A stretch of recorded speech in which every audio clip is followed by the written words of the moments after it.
football at the University of Pittsburgh. He was there when Richland alum Marco Pecora was there. So they were teammates back then at Pitt. Miles has done a phenomenal job of just keeping it rolling at Clearfield. They're doing a lot of things really well. They're well coached. The players play hard. All three phases of the game, they do good things. So it'll be a real challenge for us this Friday. All right, Coach, fourth down. Another theme game for the Rams Friday night. Like we said, they're hosting Clearfield Friday at 7. It's going to be the Salute to Heroes game. We've got the Star and Stripe jersey here. Can you tell us a little bit behind the thought of this theme game? And also, I believe that there are some perks for our local heroes in the community. Yeah, we started this several years ago, and Richland being a small community, a lot of our players have parents, that are first responders or parents that have been in the military. We've had coaches that participated, in the armed services. So we want to honor those people, in our community. So our boosters graciously purchased these jerseys a couple years ago, and then the last several years the boosters have sold some commemorative T-shirts. And then, typically we donate that money back to a local organization, whether it's the Richland Fire Department or some other veterans type of organization. So, I think it's good for our kids. It's, football is bigger than just a game, and just showing the importance of the people in their community and the sacrifices that they make. And to my understanding, you guys wearing these on Friday night? Yeah, that's this year's shirt. The first responder shirt there. So the coaches will be in that. And then, additionally, all those, heroes, will get into the game free on Friday night.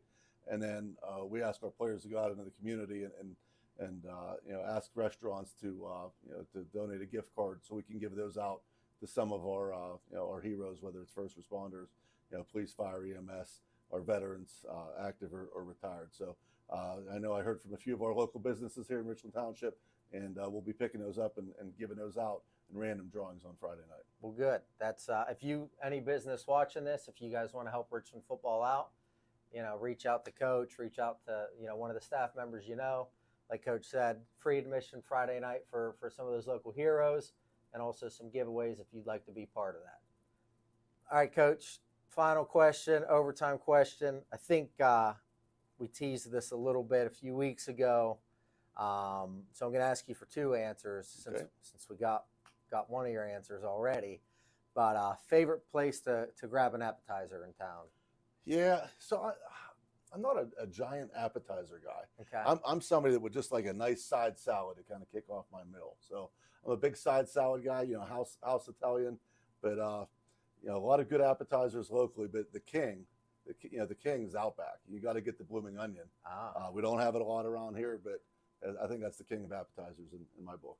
Do you dip it in the zesty sauce? That's too much for me. I'm just a plain guy. Yeah? Yeah. What about tap bacon? Oh yeah, I do like that. I don't even look at that as an appetizer. Like that's just part of my meal. Like, yeah. If I'm getting a meal, it's a must. Yeah, you have to have the. I'm getting bacon every time. Yeah, $1 million bacon. I think that's what it is. Is that? I'm not sure. I was at first watch this weekend. I just point at it, and they bring it out, and it's brown sugary. Sugar. Oh yeah.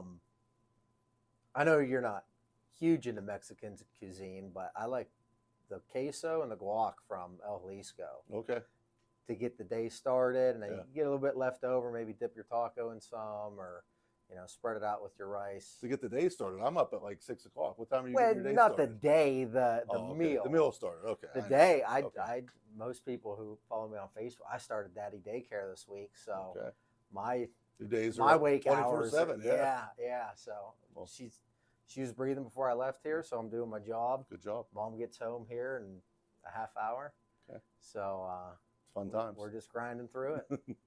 So, all right. Well, hey, everybody, thanks for checking out this week's episode. Again, if you'd like to donate to the Richland football program, if you're a small business, to give back to some of these local heroes, reach out. If you need to reach out to me, I can get you in touch with the right people. And come out and support your Rams as they play a tough game on Friday night against Clearfield at 7. Any last words? Go Rams. Go Rams. Hey, everybody. Thank you for watching this week's episode of 4 Down Territory. I hope you enjoyed it. I just wanted to take this moment to say that if you're ever looking to buy or sell a home in the area, I would love to earn your business. If you're looking for a realtor who utilizes social media and the latest tools and technology, I'm your guy. I have over 7 years of experience in the real estate industry, and I'm born and raised in this town. So, whether you're looking to sell or buy, I'm your guy. Give me a call. My contact info is below.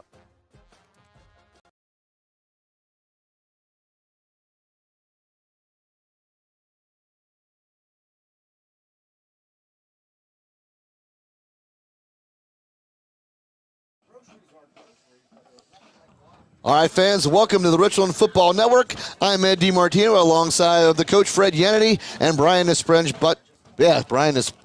Brett. There we go.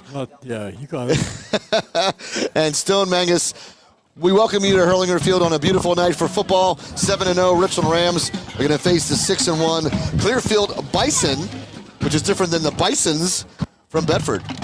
No plural. There is a plural on this one. There's no plural in Bedford. You know what? I always thought it was always just the Bison, but we've had this discussion before, and Bedford says they're the Bisons.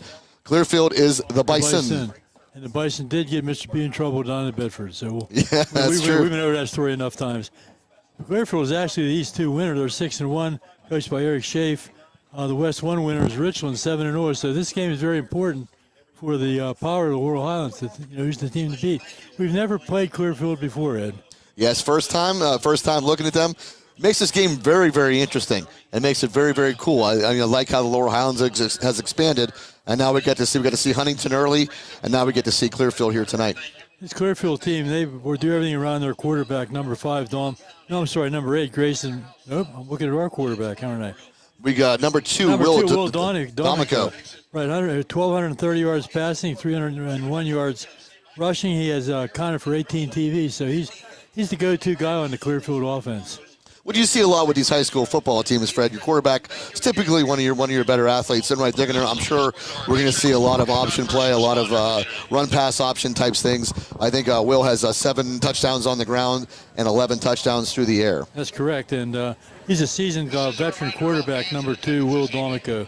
On the other side of the coin, Dom Shank, number 5 for the Rams, is not a seasoned veteran, but he's done an outstanding job last week against the Trojans, Ed. On a very short week of practice. We got Grayson Mallow got hurt on Wednesday during practice. So you're right, Dom Shank has to step in and be ready by Friday night, and acquitted himself very, very well, Fred, in a nice win over Johnstown. I was out on the field before the game, as you were also. You were talking to the officials. I went out and was watching the kids warm up a little bit. And I was watching Dom Shank throw the football. He was throwing the ball very, very, very well. He had a lot of confidence about him. I had some good vibes on the field when I was watching him warm up. I think he's going to do a great job for us tonight, Ed. Yeah, the only if we're looking for common opponents, Fred, really the only common opponent that we've seen was Forest Hills. And in week 2, Clearfield lost to Forest Hills. So that's the common opponent you're looking for. Richland, of course, pretty much dominated Forest Hills at Forest Hills a couple weeks ago. So if you're looking for a comparison, that's all we have to go by. We have never seen Clearfield play. Makes this game a very interesting football game. I've been very anxious to have this game come around all year. It came around a little bit too quick, though. Can you believe it's the 8th week of the season? It is very, very difficult to believe. All right, we're in week 8, and we do have a little scenario as Stone Mangus printed us out a nice little printout of as of right now, as the standings sit right now.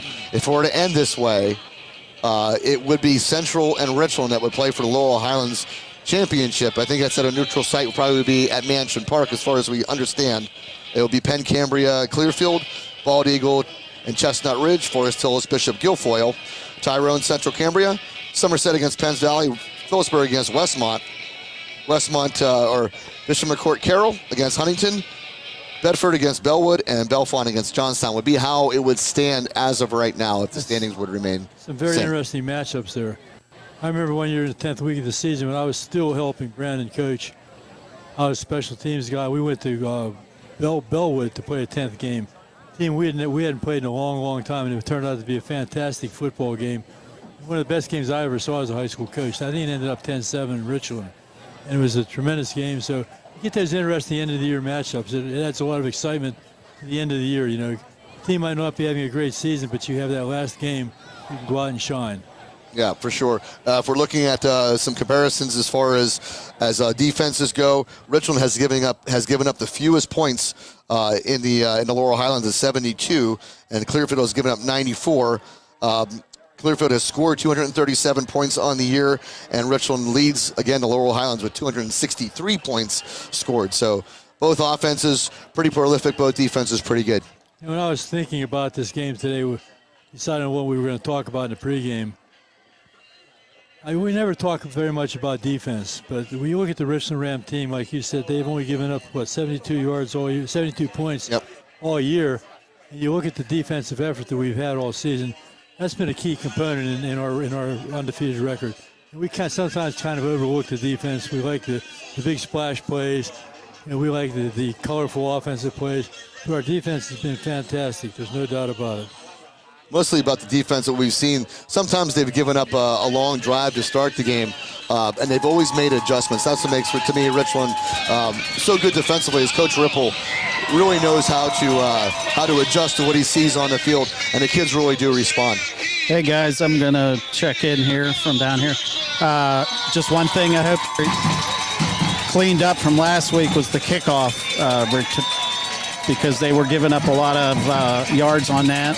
So hopefully they clean that up. We don't want to give them a good field position to start their drives. Yeah, that was certainly one of the down spots last week against Johnstown. Was the special teams play, giving up big yards off the kickoff returns. Richland really does need to clean up. So I'm glad they worked out during practice. We'll find out how that goes tonight.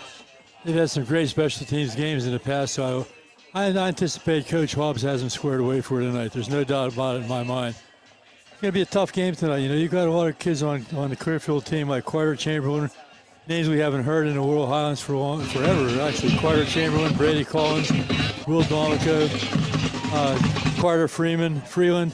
These are all big offensive players, so it could end up being a shootout. That's what could happen tonight, Ed. And those are kind of fun games. Shootouts, I'm sure the defensive coaches don't like that, but it is exciting for fans. Nothing better than watching some of those football games, Fred, that end up being like 58-57. They're very, very entertaining football games, giving up big plays, but we'll see how it goes tonight. First time we're going to be seeing Clearfield, and the nice part is we have a beautiful night for football. The Richland fans have turned out. The Clearfield side of the field is starting to fill up a little bit, about half full right now.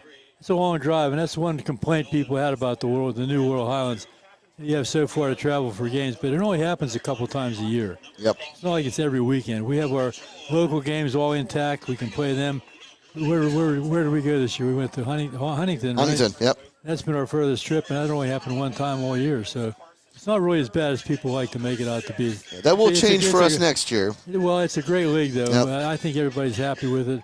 And, certainly is going to be well known throughout the state as one of the best leagues in the state, Ed. All right, so the coin toss going on right now on the field. Hey, guys, I talked to Dom Shank today, and he understandably a little bit nervous, but he said he had a lot of film work this week, so he's feeling comfortable with what defense they're going to throw at him. A lot of man coverage, he said, so look for that. There's a lot of man coverage, Sponge. Yeah, I mean that means a lot of room for Arnold McGarwa, Jude McGarwa, and Austin Yarnick. Austin Yarnick has been my favorite receiver over the years. Just the fact that he came on so strong as a sophomore last year, and the McGarwa brothers, you can't beat that combination as well. For sure, speed galore, size, strength, and tonight is our salute to first responders here at Herlinger Field. So we want to thank. Certainly our first responders, our military, we cannot thank them enough for all they do for our communities. So keep them in your thoughts, obviously, and we thank them. We have 3 fire trucks here tonight, Ed. I love it. They're all here for responders. In fact, the cheerleaders or the Booster Club donated $2,200, $2,200 to the Richland Fire Department through the fundraisers they had during the week. In fact, those shirts you guys have on was very, very nice. I feel underdressed tonight. These are pretty sharp. I was pretty sure you saw that in the booth. They brought that paper in. Next time, I'm just ordering you one. I'm not even going to ask. I am next. We get a thing. I'm just ordering you one, Fred. So you're going to have a shirt.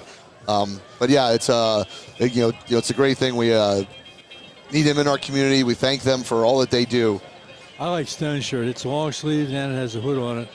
Hey guys, Richland's going to receive the kickoff. It might be a little bit too small for me, though. I've been eyeing that shirt up here on Stone. All right. So did Clearfield win the toss and defer, Sponge? Yes, they did. All right. So Clearfield opts to punt it away to kick it off to Richland. Richland chose to receive, which is common sense. And back deep is going to be Austin Yarnick and Evan McCracken.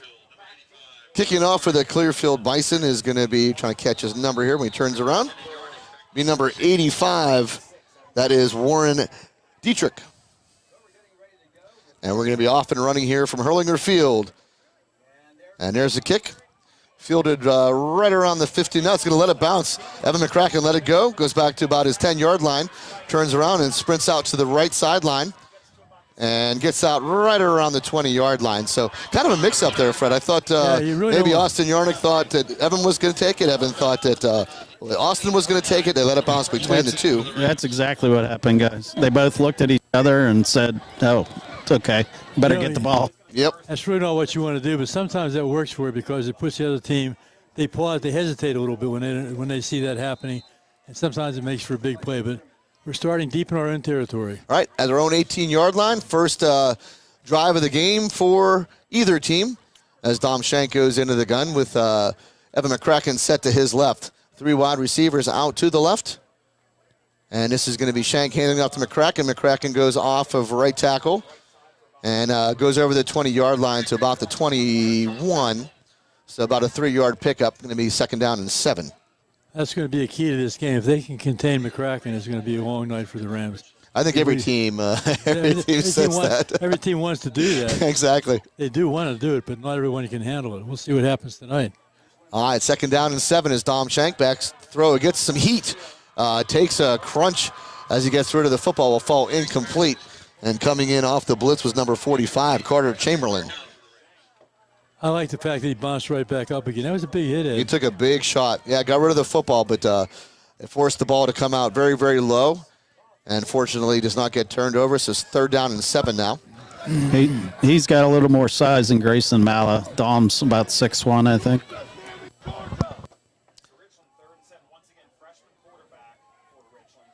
All right, 3rd down and 7.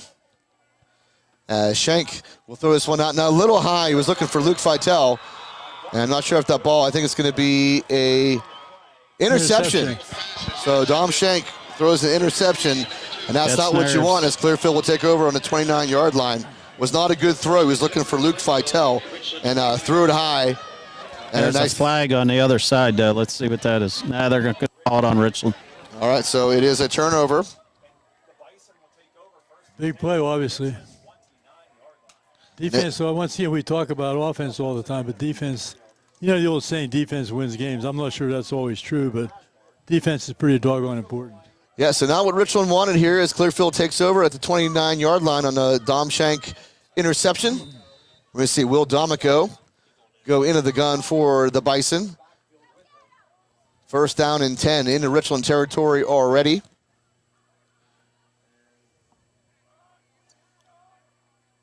Trying to draw him off sides right. It's almost like what Richland runs. Yeah, absolutely. Brady Collins is your running back. Set to the left of Domico. And back to throw goes Domico. Domico getting some heat. Has to roll out to his right. Looks downfield. Has a man. And it is caught. So it'll be short of the sticks. But not by much. Richland really crowded the line of scrimmage on that play. And they brought all hands on deck on that one. Yeah, going to bring up 2nd down and about 1, it looks like. Hey, back to the interception. I think just a little nervous again. Like last week, he had a couple high passes in the early going. Yeah, he's going to have to really settle down here. This is a game they need. It's at home. Dom Shank's going to really have to settle down here. So Richland's going to have to come up big on defense. 2nd down and 1 from just about the 20-yard line. As Domico goes back into the gun, Domico going to hand off to Collins. Around to the left side, has room on the left side, lots of room, and he will go and find the end zone for a Clearfield touchdown. Boy, that right edge of the Richland defense really collapsed on that play. There was no one out there. Did you notice that? The whole left side was wide open, and Collins turned a quarter and really was untouched until he got around the 1-yard line and able to take it into the end zone. So Clearfield does exactly what they wanted to do at Herlinger Field, takes an early lead 6-0. As Dietrich will be on to attempt the extra point. Your holder is Will Domico. Good snap, good hold. Kick is going to be up, and the kick is going to be good. So Clearfield 7-0 here at Herlinger Field. And again, not the start the Rams were looking for. They're going to have to dig deep here, Fred, and kind of erase that whole first series and come back. Yeah, we always talk every week. Every week we talk about you don't want to get behind Richland because we have so much offense. You don't want to be chasing Richland's offense. So Clearfield did what they had to do. They kicked off. They not only held the Rams, but they intercepted, and we scored a touchdown. Hey, it's not the first time they've been down, though, this year. Penn Cambria, Forest Hills. Oh, for sure. They were down 7-0 and came back, so. And that's a good thing, Sponge. I mean, we always talked about it. Sometimes, you don't want to come in every game and win, with no adversity. And Richland has dealt with adversity during the season. They've been down. They have come back. And so this is something they obviously can draw on and not get too panicked and just go out and execute now. Nobody's giving up, that's for sure. They'll make the adjustments they need to. All right, so Dietrich will kick it off again for Clearfield as McCracken and Austin Yarnick back deep for the Rams. Last time they had a little bit of mix-up between the two. We'll see how they handle it this time. Your score here is 7-0 Clearfield, 10:24 remaining here in the first quarter.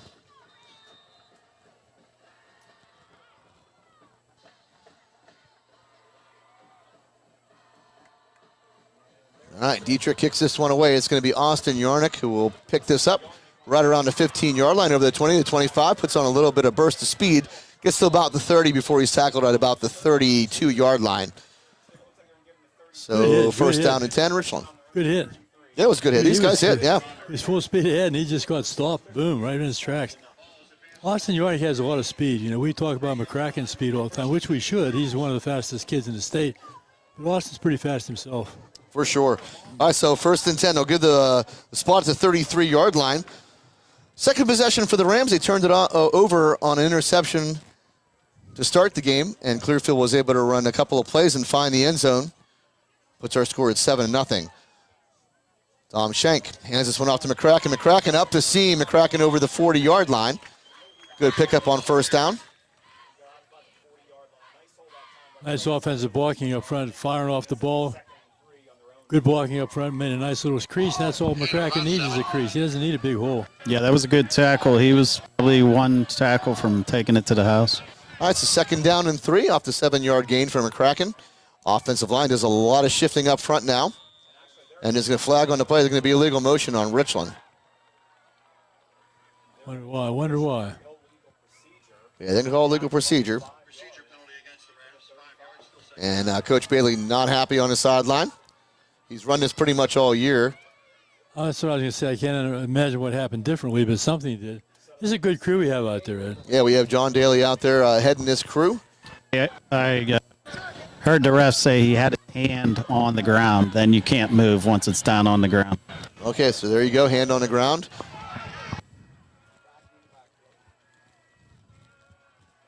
So second down here for the Rams. It's going to be McCracken again off the handoff, and McCracken will get over the 35-yard line, and that's really about it.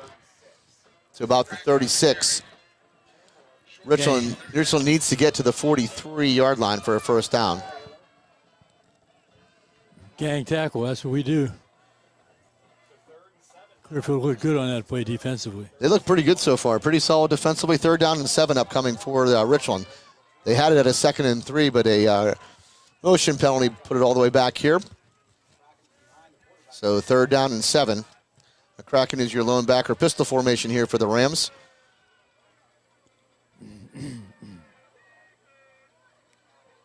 Big 3rd down play upcoming for Richland as back to throw goes Shank. Has a man on the right, but be caught, but not for a very short gain. Way short of the line, only about the 39-yard line. One thing I've noticed here very early in the game, Ed, is that the tackling on Clearfield part has been really good. They tackle, and they tackle hard, and they tackle solid. It's early in the game, I understand that, but that's the first observation. Yep, and Richland's going to have to punt, and this is something we haven't really seen much on the year until very late in the game, but Richland punting it away, so Evan McCracken will be on to kick it off. And McCracken puts a lot of leg into this one. Big, big punt. Bounces at the 10-yard line, takes a good Richland bounce inside the 10-yard line. Great punt by Evan McCracken. He's been consistent all year with his punt. He's done a great job. It's something we overlook. We kind of take that for granted also. But we don't. He also said we don't punt very often, so we don't get to see it much. But when he's had the opportunity, it's always been a good punt. 57 yards on that punt for Evan McCracken. Absolutely, Fred. All right, so we'll see what Clearfield can do. They scored on their first possession off the interception. They got it at the Richland 29-yard line. It only took them, I think, a couple of plays, and they were able to find the end zone. So now they find themselves back deep in their own territory, back to their own 6-yard line. First down and 10, as D'Amico will go into the gun.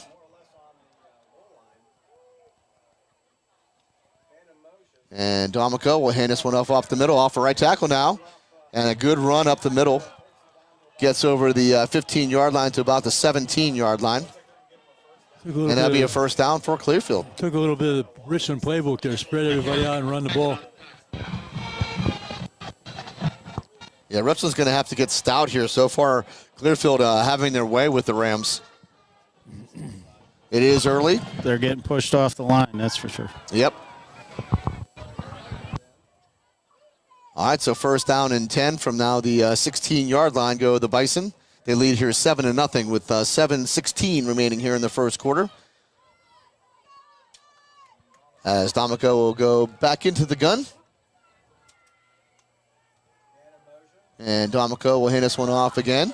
Bounces off of the right tackle. That was number 45 on the carry. That was Carter Chamberlain. And able to pick a couple yards to the 18. Second down and 8.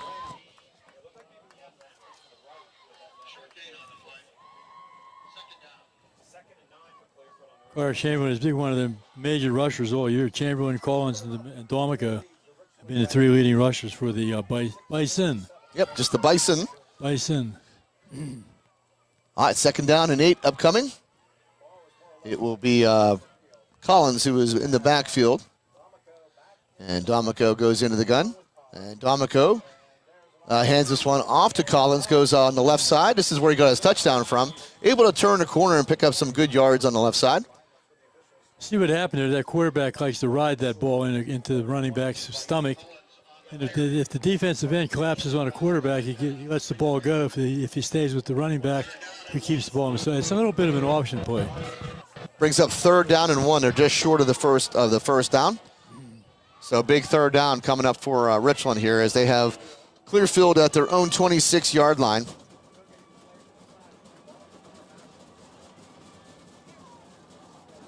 See if they can force Clearfield into a punt here. As D'Amico goes into the gun. They'll put Collins in motion and handoff up the middle. And Richland stacks that one up in the middle, but a big push and able to get a first down. Go the Bison. Richland made the initial stop for a loss on the play, but Chamberlain able to keep the wheels turning and gets to about the 29-yard line for a Clearfield first down. Definitely all second effort there. They had him on their own. Yeah, I thought they stuffed him up pretty good, Sponge, and Chamberlain able to keep those legs moving and picks up a couple yards and picks up a first down. So Richland going to have to dig deep here. They don't want to go fall down any more than one score here early. They've done very little on offense. 2 possessions, 1 turnover so far, and a 3 and out. All right, D'Amico back to throw. D'Amico has to roll out to his left. D'Amico plants his feet and throws and will throw out of bounds. Well, he was way back behind the line of scrimmage, wasn't he? Yeah, way back. Holy cow, he had no choice but to try to get rid of it. So second down and 10. Richland put some pretty good heat on D'Amico. I was going to say, that's encouraging, the heat we put on him. Good coverage by the Richland defenders as well.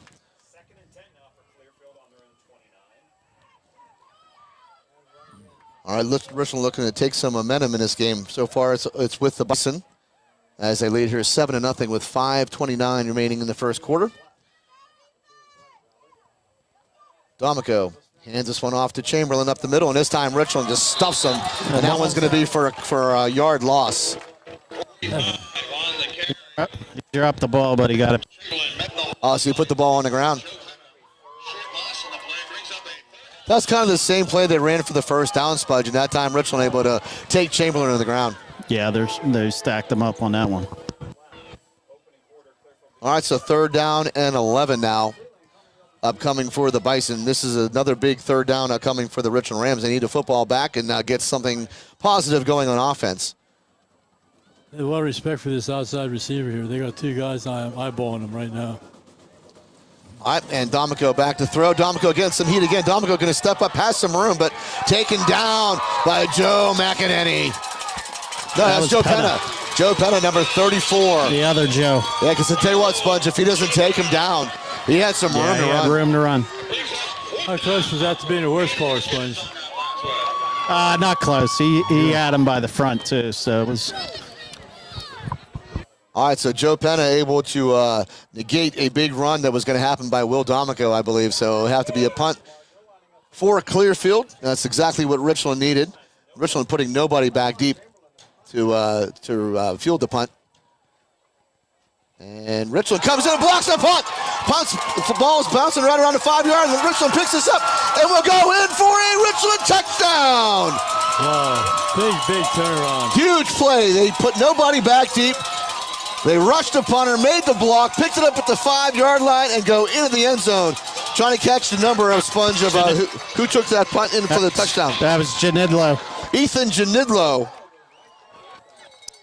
Just the play Richland needed, a good special teams play. He's quite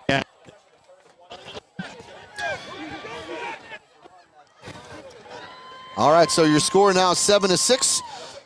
Heading the extra point. Richland's gonna put Rico into attempt. Mr. Consistency, right, Ed?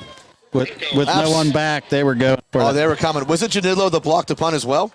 Yep, he got them both. Yeah, Janidlo got them both. Blocked the punt and took it in. And this is Ritko who puts it through the upright. So Richland 7-7-0 here. Great answer, Fred. So kind of two mistakes on both teams. Richland throws an early interception. Clearfield able to turn that into a touchdown a couple plays later. This one a block punt on special teams by Ethan Janidlo, unable to take it into the end zone. You expect nothing less from these two teams. They're two good season ball clubs, and neither one of them was going to panic. And Richland could have folded. It's pretty early to fold your tent, but it wasn't looking good. You just have to make a play. Next man up, make a play. Good for you, Coach Bailey. That was a gutsy call blocking. There's a lot of coaches would have let him punt it because you're going to get a good field position. So why take a chance of roughing the punter? You know you're going to end up with good field position. And what's going to happen the next time he has to punt? He's going to be thinking. He's going to have to try. He's going to just have to try. He just wants to get that ball off his foot. He took a long time to actually kick that punt. I thought a lot of new people were coming. Took his time and it got it blocked. So next time, if he does have to punt again, watch for a very quick punt. We've talked all year about Ethan. He has a full ride in baseball. Yep. And it looked like he's scooped up a ball before. For sure. All right, so the Rams going to kick it away here to the Bison. Hard to catch numbers of the players that are back deep for the Bison. I think number 3, Brady Collins, is back deep. 26. Along with number 26, that is Caden Bell, will be the deep men. So Richland ties the score up on an Ethan Janidlo block punt. Nice scoop and score with 3:59 remaining here in the first quarter. Ritko kicks this one. This is a nice deep kick inside the 4 yard line. Here comes Caden Bell. Caden Bell able to make a man miss and spins off another tackle before taken out by the 30 yard line. So good hard running by Caden Bell. Before we get too far removed here, I'd just like to give a good shout out to Ron Hobbs there in the special teams. A lot of coaches don't practice special teams a lot, but we do at Richland. There's always a session for special teams because it is such an important part of the game that's many times overlooked by a lot of people. Which we just saw in the previous play. Absolutely. Special teams are huge, and they can really turn the course of a game. So ball at the 31 yard line. Clearfield will start this drive. 7-7 your score here from Herlinger Field with 3:49 remaining in the first quarter. We had some funny noises going on there. All right, this is Clearfield running out to the left side. It was number 5, Carter Freeland. You guys have Wheel of Fortune on up there? That's what it sounded like, Spun. It sounded like a little Wheel of Fortune going on. Seriously, what was that? That was the extra spin, I think. That's a little creepy. I'm glad there's not a devil in the middle of the field. It is Friday the 13th, guys. It is. It is. Right. All right. I think Stone has. This is up to Stone's doing something over here. Second down and 5. He's got a big pot brewing something. I'm not sure what it is. Come the Bison with D'Amico into the gun. And they'll put a man in motion here across the left side. And this is a handoff that will go off of right tackle. And Richland does a good job stacking up the runner. That was number 3, Brady Collins, who gets taken down after a short game. Going to bring up 3rd down. Man in motion becomes a blocking back. It's a lead back. Evan McCracken makes the tackle. He had a big hold on a jersey there. All right, 3rd down and 4 upcoming.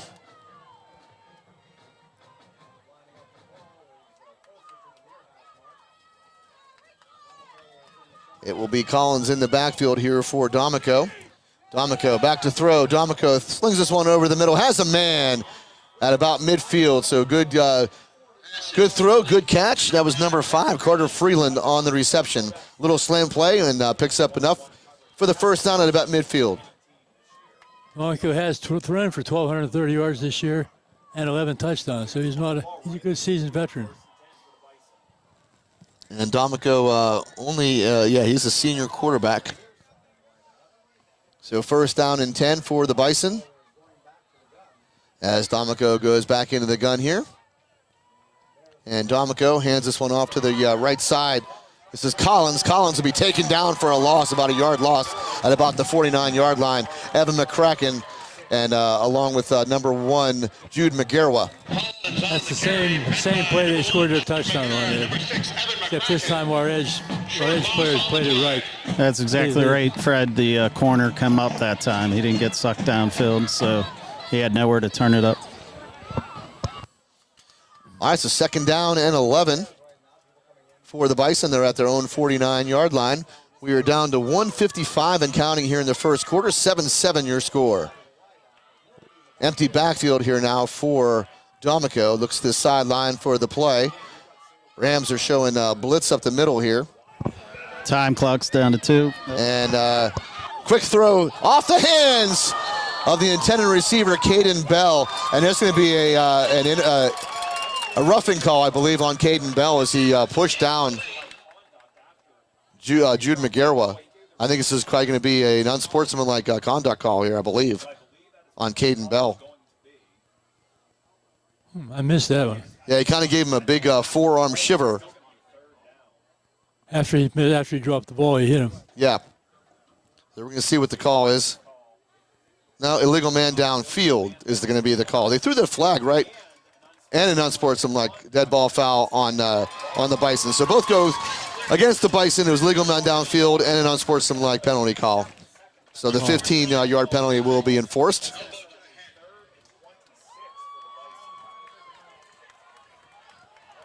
And we have a pretty proud parent sitting in Wimber right now with Janice and Jack Daly watching their son with the white hat, John Daly out there. How many yards is that penalty? It should be a 15-yard penalty, I believe. Look where it's at, though. It's all the way back to the 29-yard line. Did they enforce both penalties? I thought you would only take one of them. One was a dead ball, maybe. Was that the 49-yard line was the original spot? That's tough. That's a tough penalty. I question that. Maybe I'm not supposed to do that, but I'm not sure how that happened. Coach was making sure Yeah, that was a dead ball foul. It was a dead ball foul. So they can take out and be third Yeah, it down. has to come back. It's right. They just have to enforce the 15-yard penalty. This makes more sense to me. There we go.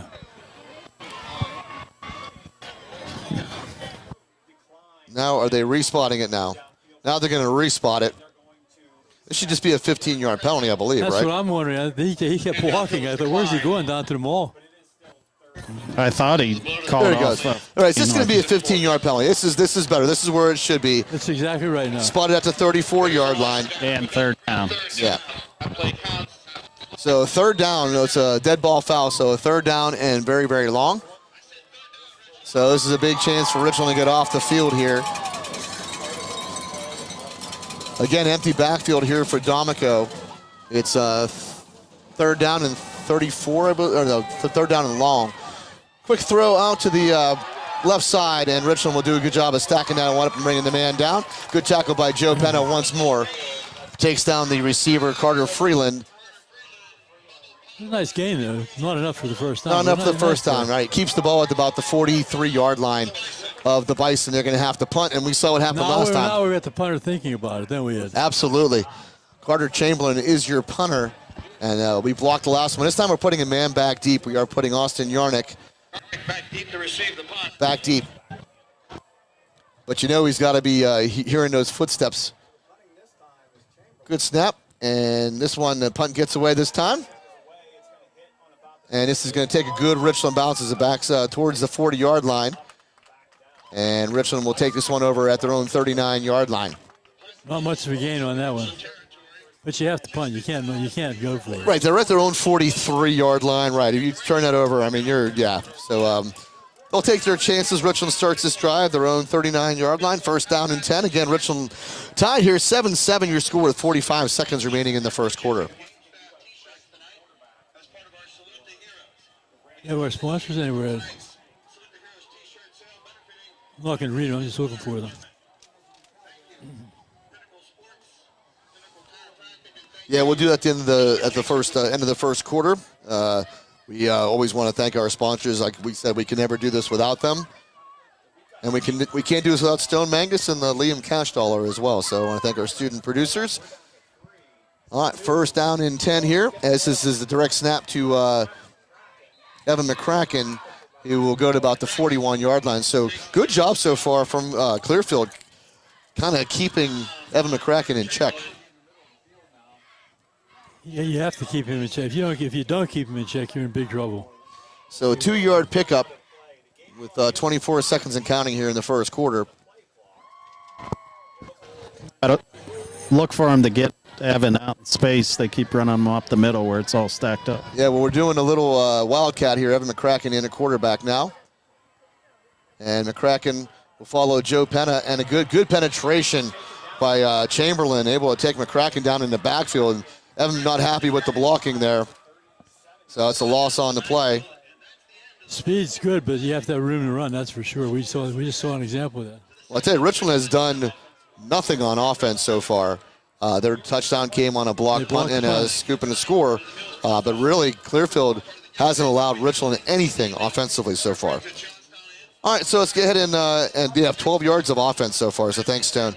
So I want to thank our sponsors. Thank you to Roof Redruve, Senator Wayne Langerholtz, Advantage Auto, Mahalcos, Dr. Edward L. DiMartino, DMD, Slovenian Savings and Loan, FX Screen Printing, The Fifth Bar and Grill, Flair of Country, Johnstown Constructions, Nico's, FWF, First Team Advertising, John Ponchione, Windbreaker, Best Window, First Summit Bank, Pinnacle Chiropractic, Dean Jordan Tire, Ponchione Financial, RPM Signs, Advanced Office Systems, DB Homes, Laurel Auto Group, Precious Metals and Diamond Company, Beauty Lawn, Memorial Chevrolet, Chan Soon Chong Medical Center, Rizzo's, Cardellino Eye Care, Sporting Goods Discounters, Tap 814, Asiago's, Market Basket, Ashpro, Vantage Physical Therapy, RNDT, Moore Family Dentistry, and Big Dogs Bar and Grill.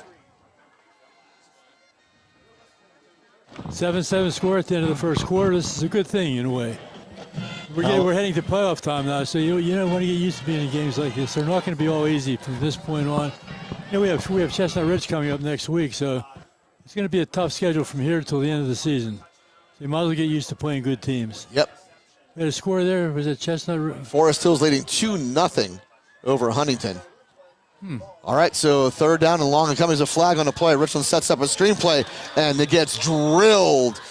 That is number 12 who came flying through. Cooper Broad makes the tackle, but there was a flag on the play. Lineman downfield, I think. They didn't even get, I didn't think they even started. That one went off before the play went off, I thought. That can't be a lineman downfield. That's going to be a legal shift on Richland. The ball was behind the line of scrimmage, so it cannot have an illegal man downfield. Yeah, it was a legal shift. If the ball stays behind the line, anybody can go anywhere. We had three linemen set up, and number 12 just got through. Yeah, pretty impressed with Clearfield's defense so far. I'm sure you hear the hitting down there, Sponge. They're a good defense. They're playing us well. All right, McCracken back to punt. Last one was 57 yards. Another good punt. A low screamer. Going to take a kind of a neutral bounce now, a Clearfield bounce, and will bounce to about 30-yard line. So Clearfield will take 32. over. 32 yards. 32 yards on that punt. 57 on the first one, 32 on that one. Clearfield takes over at their own 30-yard line. Again, so far, Clearfield is doing a tremendous job on offense. I think it's Richland's third possession of the football game, and they only have 12 yards of total offense. Score is tied 7-7, courtesy of an Ethan Janidlo block punt, and scoops it up and takes it into the end zone. Clearfield running without a huddle, just like Richland. Is that the first team we've played against all year that does that? Yeah, really. I don't think I remember seeing any team do this unless they got in later in the game. As D'Amico goes in the gun, D'Amico back to pass. D'Amico gets some pressure, has to roll it to his right, has some room, flag into play in the back. Could be a holding play coming back here against Clearfield. That was in the backfield as D'Amico sprinted out to the right side after he felt some pressure. Picked up some good yardage, too, prior to the hold. Yeah, Richland's really going to have to watch their edges here, and that will be a holding call on Clearfield. Yeah, they're really going to have to contain themselves. Last time it was a good Joe Penna play from behind that was able to negate a first down because D'Amico had a lot of empty space. Yeah, you can see a difference in D'Amico, a senior, and then, we have a freshman. But you can see his poise and knowing when to run. Yeah, for sure. Dom Shank, though, the more he plays, Sponge, and really he just has to maybe just get a little confidence as this game goes on.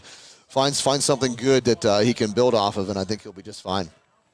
You're asking a lot of a freshman to step into a situation like this. For sure. It's asking a lot. All right, so after the penalty, it's going to bring up first down and long. As D'Amico back to throw again. D'Amico has to roll it to his right side, plants his feet, throws, has a man, and it is caught over the 30-yard line. So gets to about the 32. That is Austin Yarnick, I believe, on the tackle. It's a long way to go for first down. They haven't gotten there yet, but that's a long way to go. Yeah, Carter Freeland was the receiver. And that's the guy you have to watch out for is going to be Carter Freeland, who they like to throw to. So going to bring up second down and about 7. Yeah, Freeland has had over 600 yards receiving this year. He's been their number one man. And Jude McGarrah in coverage against him right now as he's on a far left side of the field. Second down and 7 upcoming for the Bison. And this will be another throw, and they were looking for for Freeland again, and a little too tall for him. Good coverage there, I thought, by Jude McGarrah, though. He was right with him. Yeah. So third down and 7 upcoming. Is Jude the freshman? I always get it mixed up. Arnold is the freshman, Arnold's number the 9. freshman, Yeah. That's right. Jude, I believe, is a junior. All right, so empty backfield again for the Bison. This is where you're going to have to watch out for the feet of D'Amico. And D'Amico back to throw. Getting some heat, steps up. And we brought down from behind. Another great play. And I think it's Evan McCracken able to chase down D'Amico. And that will bring up a fourth down and about 5 or so. So forced to punt will be the Bison. So what started out with a couple offensive outbursts has turned into a defensive struggle, Ed. Yeah, so far. I mean, really they have a touchdown off the interception. They got the ball at the Richland 29-yard line. Threw a pass for 9 yards and then a long run into the end zone. Gave the Bison their score. And since then, Richland's done a pretty nice job.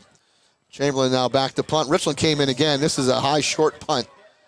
And will bounce. Good Clearfield bounce, though, inside of the 30-yard line now, down to about the 26. So it took a really good bounce. It was a very short punt, Fred. The punt wasn't even going to make the sticks, I don't think. Yeah, but it took a very, very good bounce. Like one of your golf shots. My golf shots spin right back to the hole. That's what they do. You like to spin them the other way, right? All right, so see what Richland can do. They only have 12 total yards of offense so far. This is a good time for a big drive right now, Sponge. Yes, sir. We need it. 9:38 remaining before halftime. Clearfield will get the ball when we come back from halftime. 7-7 is your score. Tight ball game here from Herlinger Field. Dom Shank will go into the gun here.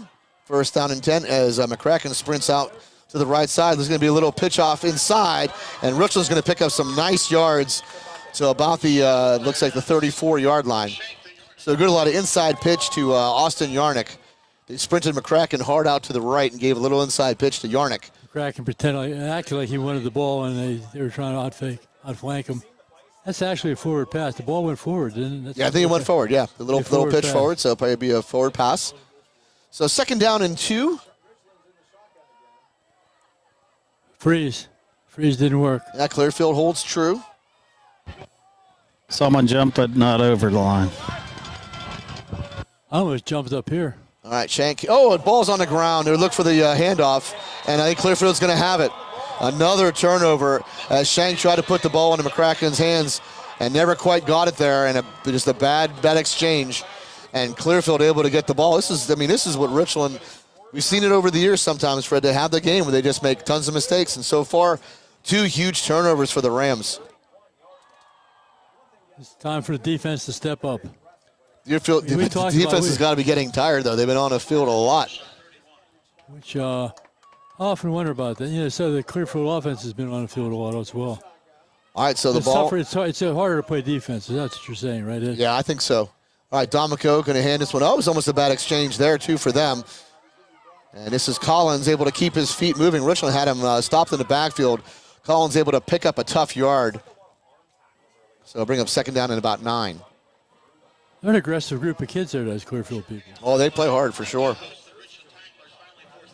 Best team we've seen all year, no doubt about it. Richland making some uncharacteristic mistakes by the Rams. Penn Camry wasn't very bad. They were a pretty good football team. Penn Camry is very, very good, yeah.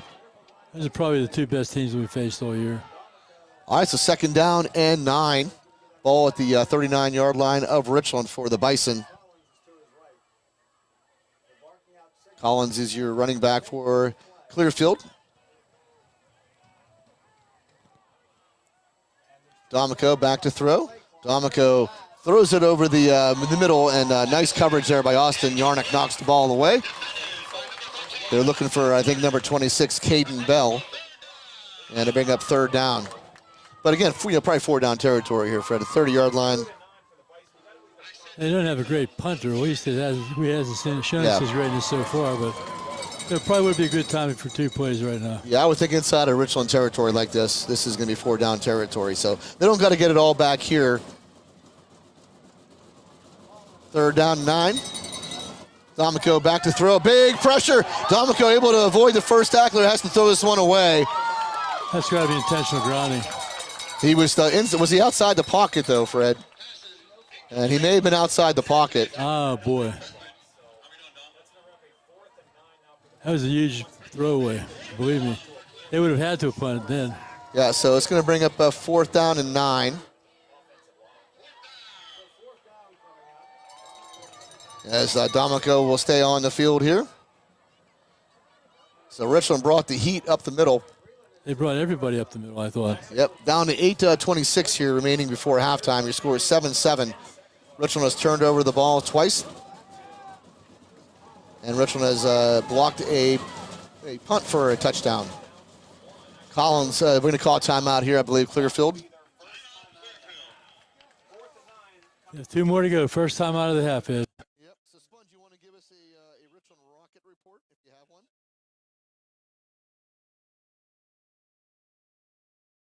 Or if I have Sponge down there? Are you still with us, buddy? Sponge is probably getting a hot dog. You probably smelled yours earlier and probably That's good. That was a great hot had dog. a run. It looked really good. It was a well-deserved $3 hot dog. There you I go. thought $3 was a little steep till I saw it. It actually was cheap. All right, so this is a big 4th down play upcoming off the bad exchange. It was a 2nd down and 2 for the Rams, and just a bad exchange between Shank and McCracken put the ball on the turf. Sponge in the huddle. Sponge in the huddle there. I'm Bear. I was changing batteries, guys. Oh, there you go. We're looking for a Richland Rocket report if you have one real quick during a timeout. I don't think we have the time. I'll do it at the next timeout. That sounds good. All right, so this is a big time for momentum to switch here, Fred. If we can somehow stop Clearfield here on downs, it would be a big play off the turnover. Sure, they're well organized. They know what they're doing. So how we got here was Richland took the ball off the kickoff and threw an interception. Clearfield took over at the 29-yard line. Able one play gets it to the 20, and then that 20-yard touchdown run for Clearfield. And then Richland, after being stopped a couple of times, blocks a punt from Clearfield. And Janudlo blocks the punt and takes it in for the score. And that leads us to right now. 4th down and 9. D'Amico back to throw. D'Amico getting some pressure now. Has to roll it to his right. D'Amico has to throw this one up in the air. Throws it towards the end zone. Defender's back for Richland and knocks the ball away. And will fall incomplete. So Richland will take over on downs. Really good coverage by the Rams downfield. They have to figure out how they're getting so much pressure on D'Amico. He doesn't have a chance to throw. Yeah. They got to figure that out. It's going to be a long night for D'Amico. It seems like Arnold McGurra knocked that one down. Yeah, so it seems like the big play, though, that they've been working, it has been worked a couple of times, is that quick slant. Yeah, that's a quick across pass. The middle. He said when he tries to set up deep, he's in trouble. Yeah, Richland able to bring a lot of heat lately. So Richland will take over the football. So they hold true after the fumble. Have the ball at their own 30-yard line. 1st down and 10. 8:15 remaining here before halftime. 7-7 your score. Shank going to throw this one deep. Looking for Yarnick. Yarnick grabs it away. Austin Yarnick on the reception. Takes that ball into Clearfield territory right around the 42-yard line. What a great play. In coverage was number 81. That's a great call by the coach. Goes back to Dom, even though he fumbled last time. Says throw it deep. There he is. First down of the game for Richland. It was Samsel who was in coverage for the Bison. Had good coverage, and Yarnick able to take the ball away. 1st down and 10. This is now McCracken. McCracken finds a little crease and takes it over the 40-yard line to about the 39. Yarnick is what you call a possession receiver. Catches the ball in traffic. He doesn't fumble very often. We have a player down. This is not good. Carson Reckner down on the field looking at his lower leg. So we're hoping big 75 will get up pretty soon. Can't afford to lose. Carson Reckner having an outstanding season here for the Rams. So a couple of scores here. It's Bishop Guilfoyle and Chestnut Ridge tied at 14. Central's leading Bedford 7-0, and Penn Cambria 20-0 over Bellwood. All right, so Fred, you want to run down the sponsors real quick, as hopefully Carson Reckner is going to be helped. Yeah, we certainly appreciate all these sponsors, that's for sure. Roof Reju, Senator Wayne Langerholz, Managed Autos, Mahelco's, Ed DiMartino, DMD, Slovenian Savings and Loan, FX Screen Printing, Fifth Bar and Grill, Flair Country, Johnstown Construction, Nico's, FWF, First Team Advertising, John Poncione, Wimber Care, Best Window, First Summit Bank, Pinnacle Fire Chiropractic, Dean Jordan Tire, Poncione Financial, RPM Signs, Advanced Auto Systems, Office Systems, EB Homes, World Auto Group, Precious Metals and Diamonds, Beauty Lawn, Memorial Chevrolet, Chan Soon Song Wimber Medical Center, Rizzo's, Cardolino Eye Care, Sporting Goods Discounters, TAP A14, Market Basket, Ashbrook Landscaping. We got a mess here, Ed. Ashbro, yeah, we had a little bit of water when we were at Johnstown. RNDI, Moore Family Demonstrate, Big Dogs Grill, and I could not read the one here, this one right here. That's Asiagos. Asiagos. So we got them all in, buddy. Certainly appreciate all your help, all you sponsors. Thank you very much. All right, Carson Reckner able to put not a whole lot of pressure on his right leg here, so we'll keep an eye on that for sure. 2nd down and 7. This is McCracken, who takes the snap himself, pushes the pile forward, and we'll get inside the 35-yard line to about the looks like about the 32. Makes him a good player was the fact that he's a take charge guy. That's why he's going to West Point probably. He's a take charge guy. He'll make it happen somehow. He's determined to make it happen. Oh, for sure. It looks like 3rd down and about 1 upcoming for Richland. 1 foot. Yeah, it's pretty close. They might even measure it. Easton Robertson in the backfield now is it is Evan McCracken now lining up at quarterback. I think they're going to have a measurement. Got a measure. Yeah, it's going to be really close. Sponge, do you have a view down there? Yeah, I don't think he has it, but I could be wrong. He looks about a yard, about a half a yard short. Yeah, it's kind of what Fred said from up here, about a half a yard. So good call, Freddie. I haven't lost it yet.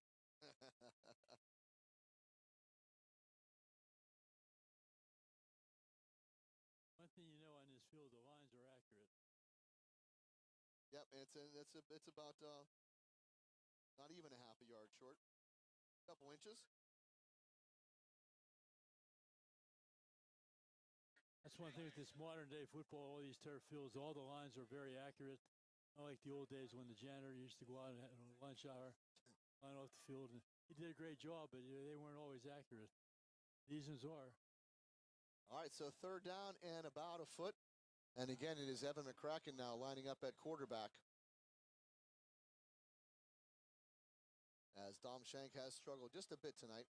This is McCracken going to follow up the middle, and a good stop by Clearfield will stop him short of a first down. And bring up fourth down, and they may have lost a little bit there, Sponge. I think they did. They certainly did. Yeah, he lost yardage. They're getting beat up front, guys. Yeah, they are. They're getting pushed off the line, and really good penetration there at that time by Clearfield. Watch for the freeze play right now. All right, so going to bring up fourth down and about 2 now. So went from third down and inches to fourth down and 2. Heavy in the backfield with Ethan Janidlo and Joe Penna, but Richland, I think, going to call Clearfield calls it timeout. They're going to try to draw him offside somehow. Yep. Hey, with this timeout, I'll do the East Hills Rec sponsored Rockets report. Well, I only have one grade to report. The 4th grade and 6th grade were off this week, and I didn't get one from the 3rd. The 5th grade Rockets won 28-14. They're undefeated on the season. They capped an 85-yard drive with an Enzo Moore 5-yard touchdown. There was pass plays to Elijah Williams, Nolan Perry, and Liam Fitzpatrick along the way. Liam Fitzpatrick scored on an 82-yard run and a 60-yard run. And then Enzo Moore had another 5-yard touchdown.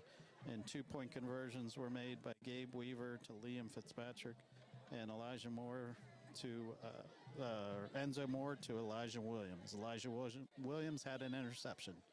And that's the Rockets report, sponsored by East Hills Rec. All right, love it.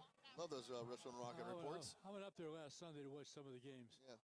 It was very exciting to see these little kids being excited about playing football. I'm sure you were probably freezing out there, too. I was freezing on the golf course. I'm sure you had to be cold out there. Maybe it wasn't that cold out here. Oh, I was freezing. All right, fourth down and 2.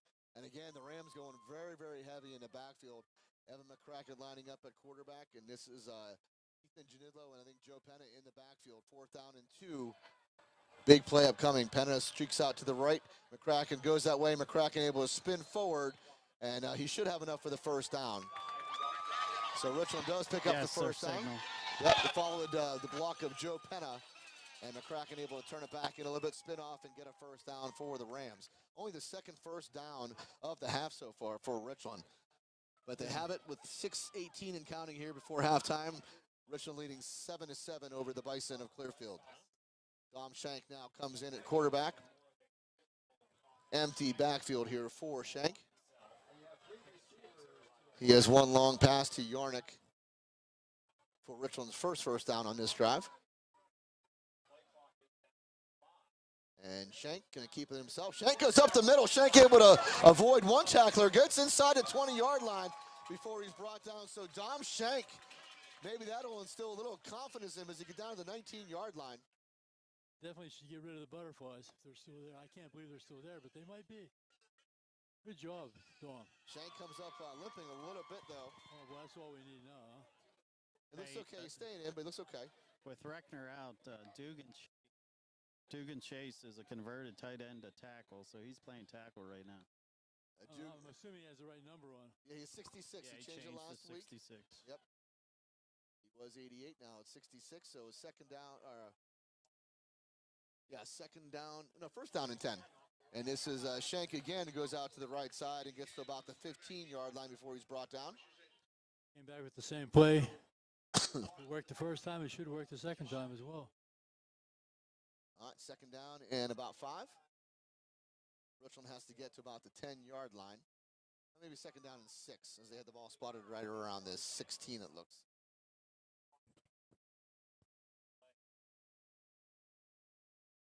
So McCracken comes back in the quarterback. I think Shank maybe a little shaken up still as he limped after his big run. They'll put Yarnick in motion, and this is Evan McCracken, fakes the handoff, makes the guy miss, and Evan McCracken able to get inside the 10-yard line. There's a flag on the play. Might be a hold on Richland. No, it's a face mask. Could be a face mask, I believe, as Sponge said. So it could be a face mask on Clearfield, which would be huge. So McCracken able to shed a couple of tacklers, Fred. That's a big penalty if it is a face mask.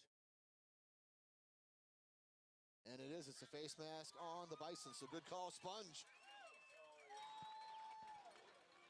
Yeah, Dom Shank's walking gingerly, too. Yeah, he had that big run and came off hobbling a little bit. He stayed in the game and then had another run, but visibly limping a little bit. Hopefully he can shake that off.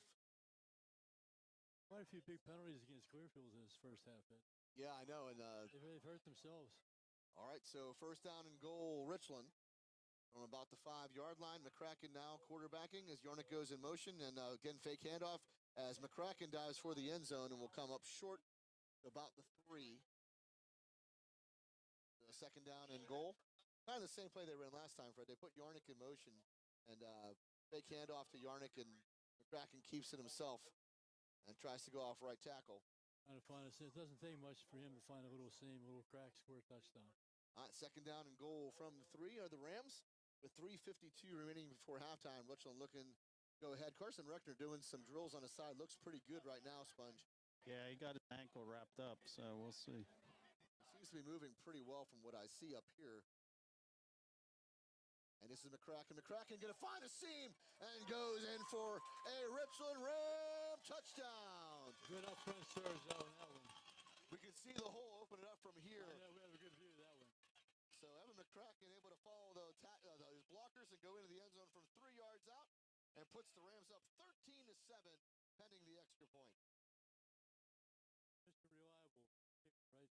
He missed any this year? He missed one. He missed his very first one of the year, which he did last year as well, and didn't miss another one the rest of the way. Robertson is your holder with Grayson Nala out.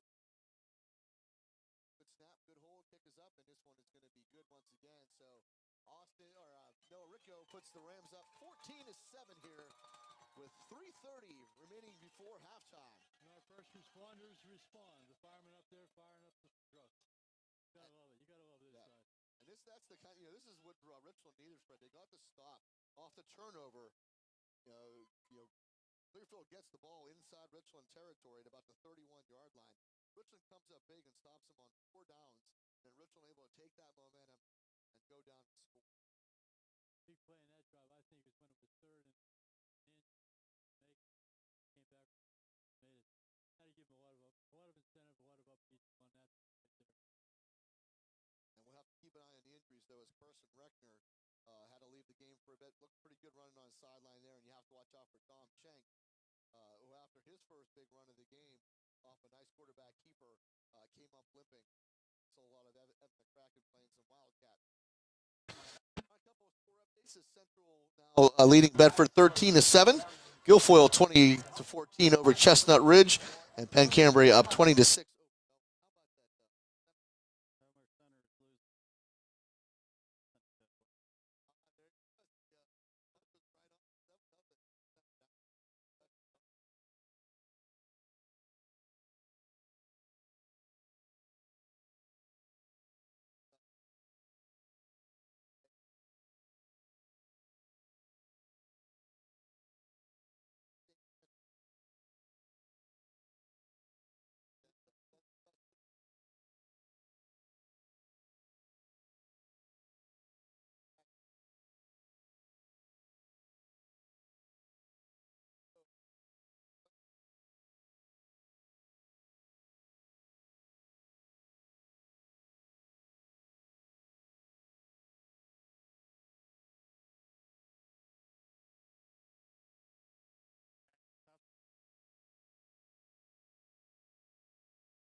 Christian, quarterback.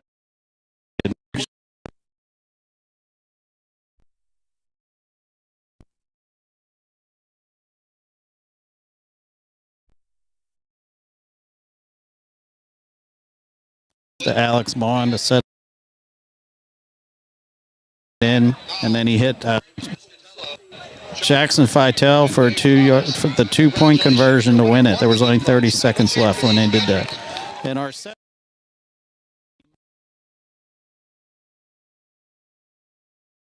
conversion takes to Ethan Lesneski, and then Connor Brett, point conversion. There you go, Connor. Do you go to these games, Sponge?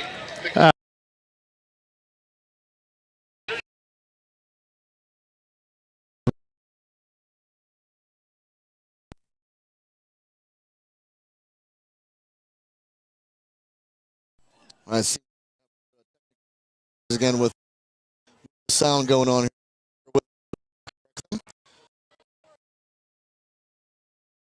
It's going to be quarterback now, and McCracken going to take the snap and run out to the 35-yard line, the 40, and gets hit out of bounds short of the 45.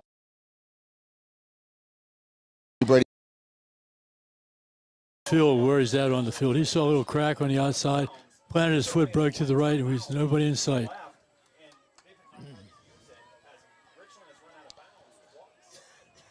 All right, so going to bring up third down and about 2. Richland has to get to the 46-yard line here as McCracken stays in as quarterback. And not sure if this is a product of Dom Shank struggling or if they just want to have Evan McCracken touching the ball a lot more. They tried for a freeze there, it didn't work. Bunch of receivers out to the left.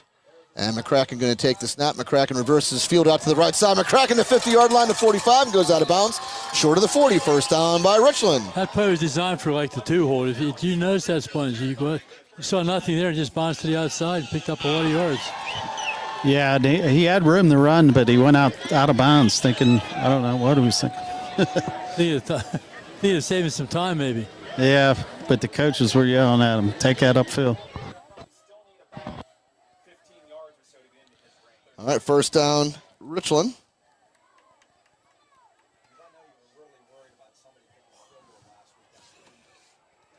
As Dom Shank checks back into the game. And Shank back to throw. Shank sets his feet, throws, looking for Arnold McGarrow off his fingertips. Pretty good coverage by Clearfield, but McGarrow did have about a step and just a little too tall off his fingertips. Did they have 2 guys on McGarrow? They did. They had 2 guys, back deep on him. I've been seeing double for a while, but I didn't think I saw a double on that one. That was a very good pass, though. I mean, yeah, it was. It was a good pass. Right, just a little tall. Bring up second down and 10.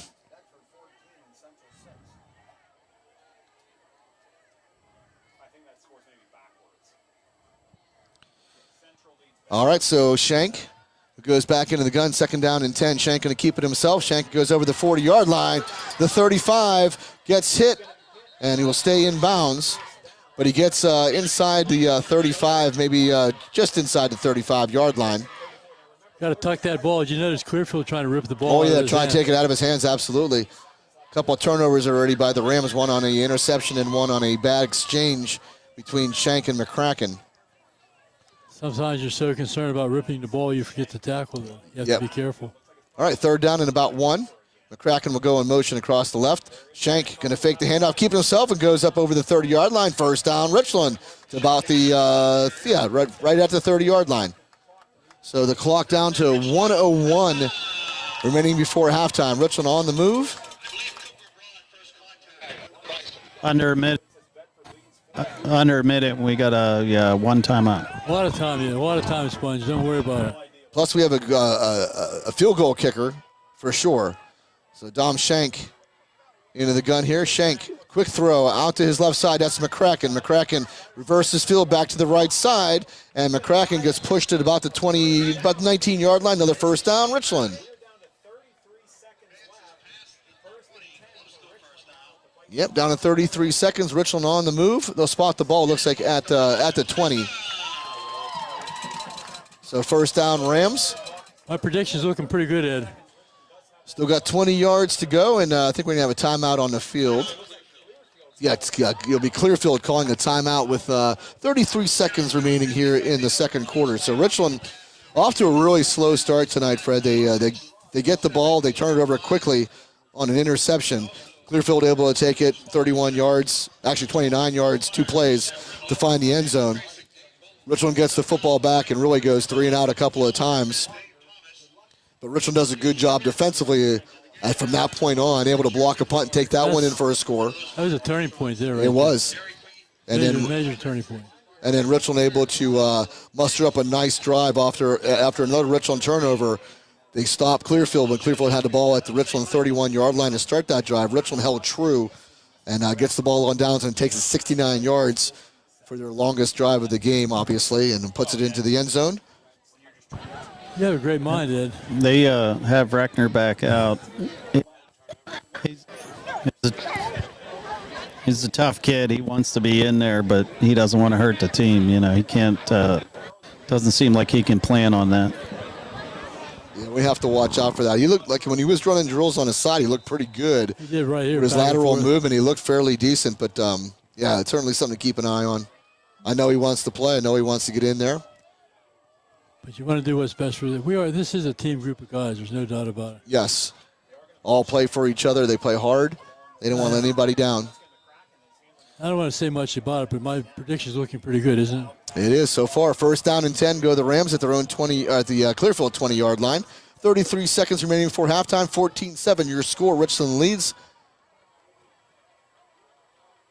Shank back to throw. Shank looking to the left side of the end zone, and it was looking for Austin Yarnick, I believe, and will fall incomplete.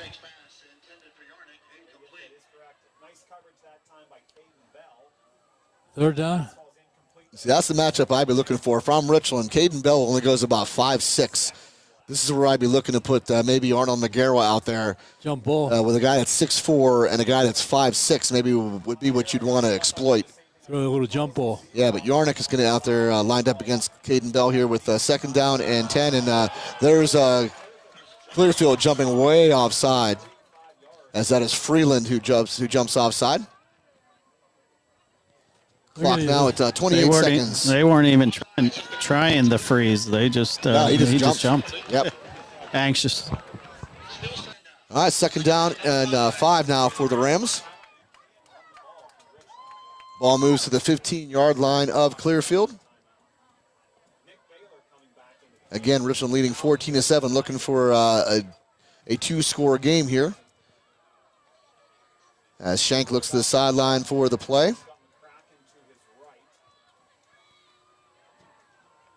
Shank looking that way to Yarnick again. Throws a little slant play, and it's Austin Yarnick who goes in for the Richland Rams touchdown. 15-yard strike from Shank to Yarnick. Freddie, you're like Nostradamus. That was a bad. This goes back to the long first down and 10 Clearfield. They threw the long bomb. Made a second and 10. I thought they panicked. They didn't have to do that. They could have run the ball. They had plenty of time in the half. And I said the worst thing that could happen would be for Richland to get the ball. So that's what's the best thing for us. It was the worst thing for them.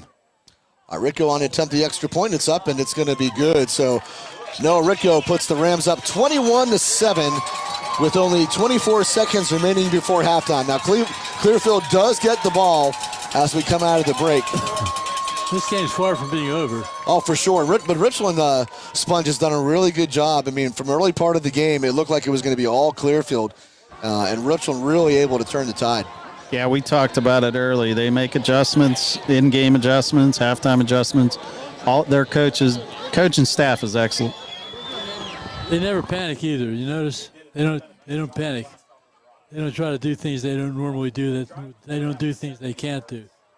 They stick to their game plan. They make a couple adjustments, and here we are, 2-touchdown lead. All right, so a big special teams play is going to be upcoming here. There's only 24 seconds remaining before halftime.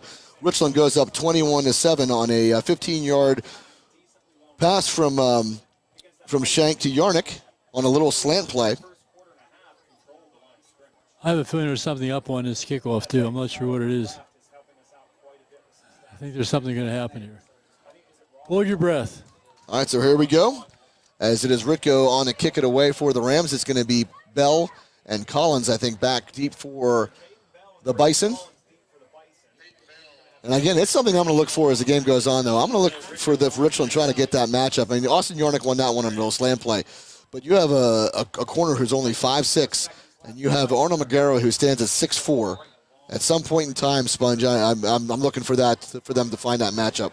Yeah, that would be a mismatch, and he should be able to get to him. All right, so Ritko on to kick it away for the Rams, and he's going to try to find a little corner here, set the ball down, and it will go out of bounds. He was looking for the little corner for it to stay in bounds, but it will go out of bounds. That technique of trying to hit it to a spot where there is no one. Let the ball bounce around. Hopefully people panic. They don't know what to do. They see a loose ball. I've seen it happen where people just let it go. And the kicking team recovers it. So we'll see what I think they want Richland to re-kick.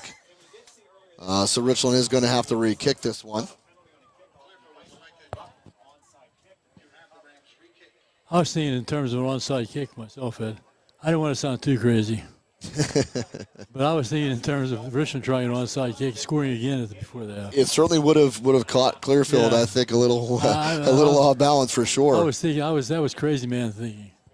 I didn't say they should do it. I wasn't saying that. I'm just thinking. Oh yeah, there's a big space between the first line of Clearfield players and the second line of Clearfield players. It's about a 15-yard gap. So Rico going to kick this way now away from his 35-yard line now. Again, Bell and Collins back deep for the Bison. And this time Rico going to kick this one. This is Bell going to pick it up just outside the 10-yard line at about the 12. Gets over the 25 before he's brought down at about maybe short of the 35. We'll see where they spot this. We have time for a couple plays, so hold your hats. Yeah, look for number 5, Carter Freeland. That's what they're going to look for. So they've been looking to target all game long. So we'll be Bison ball at the 35-yard line. First down and 10. Richland leading 21-7 with 17 seconds remaining before halftime. Empty backfield. Richland getting a lot of heat on D'Amico. And D'Amico going to keep to himself. It goes up the middle. D'Amico going to sprint towards the sideline. Kept in bounds by Feitel and Penna and brought down about the 41-yard line. So PJ's listening. So PJ, we miss you, buddy. He says he misses us all, and he said we sound really good, especially Coach. Thanks, PJ. I appreciate it, buddy. All right, so that will end the half as Richland leads 21-7 over the Clearfield Bison. So Fred, we thought exactly a really good game. I'm very impressed with the Bison. They hit hard, they run hard, they just don't give up on any play. They did a couple things that turned the tide of the game. A couple things they unforced errors a couple times, but they also had the block punt, which is not an unforced error. And they certainly panicked on that one deep pass they threw. I didn't like that play at all. And it's been a good half of football. Yeah, for sure. So we'll go ahead and step aside here. Wait a minute. Oh, we have a guest. We have an interview. We have a guest in the booth. Okay, wait a minute. We got important stuff to do, Sam. Here. Give me your headset. You talking? Tell everybody who you are. Well, You're a rocket football player, right, Sam? I guess. Wait. What grade are you in, buddy? Second. How many touchdowns do you have this year? Well, no. 6? 7. 7. You like playing for the Rockets then? Mm-hmm. You're learning a lot of football. Yeah. I understand your dad's a coach too, is that right? Uh-huh. Where does he coach? St. Francis. Did they win yesterday? Yeah. Go, what are they called? The Red Flash. Red Flash. I was always testing you on that. They used to be called the Frankies. Remember those days? Well, Sam, it's nice that you enjoyed the game tonight. Uh-huh. Okay, buddy, you're a celebrity now. You know that. Okay, buddy. All right, great interview there. A little Richland Rocket football player has 7 touchdowns on the year, so congratulations to Sam. We'll go ahead and step aside as Richland leads here at 21-7 on what is turning out to be a very hard-hitting, contested football game. So back with you shortly. You are listening to the Richland Ram Football Network.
All right, we're back for a little bit after halftime. We're going to run down some stats and recap the first half of a very, very hard-hitting football game and a very highly contested football game here at Herlinger Field as Richland leads 21-7 over the Clearfield Bison. And Stone, let's run down some stats. Some of them aren't very pretty, but our score sits at 21-7 Richland. It is 21-7, and 7 of those points came from an Ethan Janidlo blocked punt, and he scooped it and scored. He took it himself and got the job done. Dom Shank, the freshman filling in for Mala, is 6 of 10 with 66 yards, a touchdown, and a pick on the second throw of the game.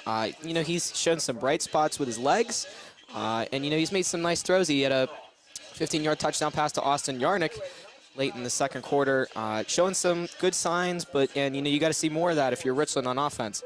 Evan McCracken, 15 carries for 53 yards. He punched it in on I think it was a 2 or 3 yard touchdown run.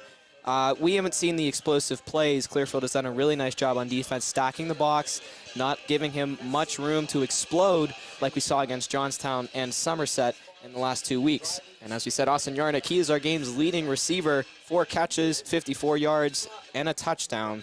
Christian and McCracken also have 1 catch. Christian has 2 yards, and I think Evan McCracken got about 5 or 6 on a screen.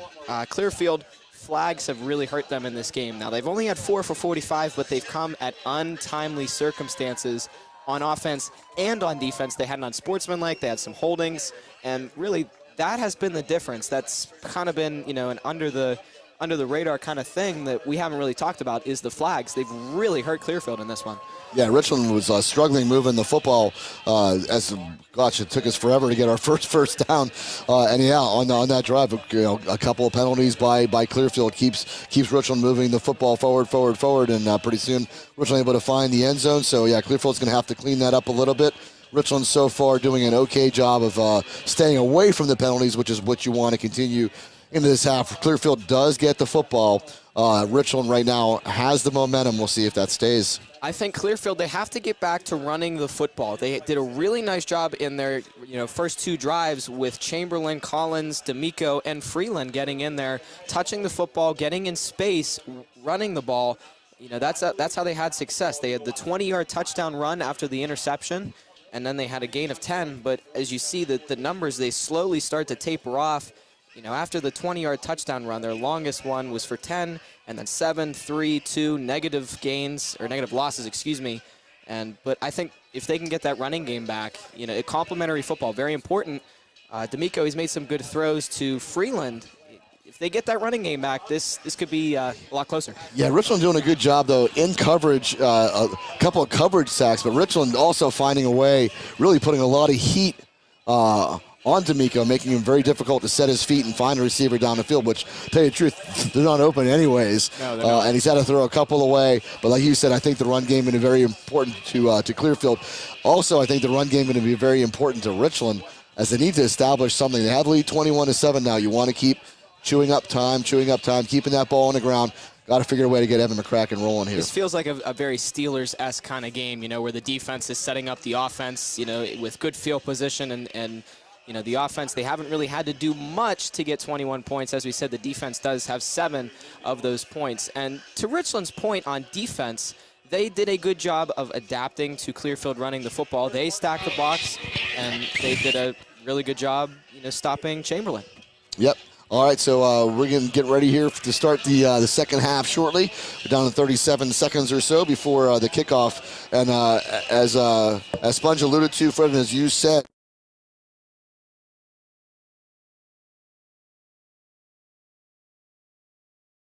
a little bit and try, and Richland just able to turn the tide of this football game.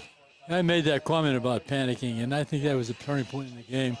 They didn't have to do what they did. They were moving the ball. They were doing very well, controlling the clock, keeping Richland off the field. The more you let Richland on the field, it's trouble. That's why I made the comment with 1 minute to go in the half. If they give them the ball back, they're going to score. I knew they would, because that's the kind of team they are. That's how they play. Coach Bailey's he's a go-get-'em guy. Yeah, and Richland responds. I think it's one thing to coach them up, but the players really respond to that coaching and come out, and they find a way. And this game started out ugly for the Rams, and they were able to kind of spurn that tide and come back and lead 21-7. Richland was, they did go through a time period there where they struggled. I don't know if you were old enough to remember. Yeah, you were around, remember that. Yeah. Coach Bailey took some criticism because of his wide open offense. And, Yep. He's too flashy. You have to get back to basic football. You don't hear that anymore. What do we have going on here?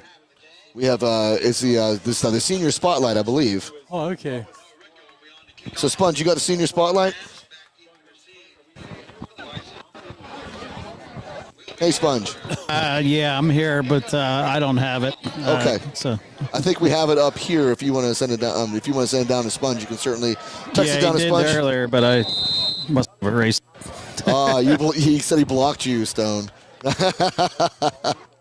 All right. So Rick go on to kick it away here for the Rams as we begin the second half of the football game. Richland leading 21-7. This is going to be Caden Bell who picks it up right around the 10-yard line.